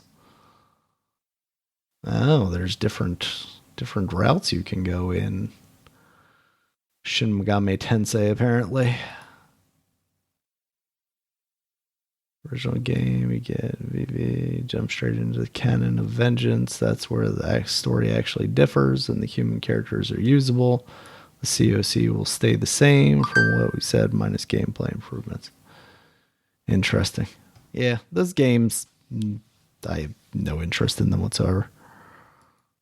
Like even less so than Persona, I feel like I am interested in Shin Megami Tensei. That's like, yeah. Well, I really didn't have no interest in Shin Megami Tensei, and the only reason I have just a little interest is because of Persona. Because I'm curious, like, yeah, what's make these games good? Although like, the character design of this character that I'm seeing right now, I may be more interested in. Well, is it a naked man or something? Yeah, yes, it's a naked man. All right, Dominic. Anything else for the people? Nah, but they have that. They have those monsters. Like I said, they have that giant penis monster in freaking Persona, which I just. There appear to be a lot of near naked women in this game. Like this enemy that you're fighting just has like blue over her, and then is just holding one of her breasts. Yeah. Oh, well, it's some, I mean, not as many as the woman, no, but there are some men there. But they're all effeminate men. That's what, it's really telling. That's all I'm saying. Poor mermaid who has no clothes on and setting her on fire. Man, this game is rough, Dominic. No wonder anime lovers love this game. Yeah. Has all the things. This lady's got a mask like Midna from Zelda and just has her boobs out. So, is that a monster or that's a character? She's part of a cutscene. I think she might be like the main bad lady, if there is such a thing. But there are bad ladies, Daniel. There's no such thing as a bad lady, Dominic. That's what I've been told in my life. No such thing as a bad lady.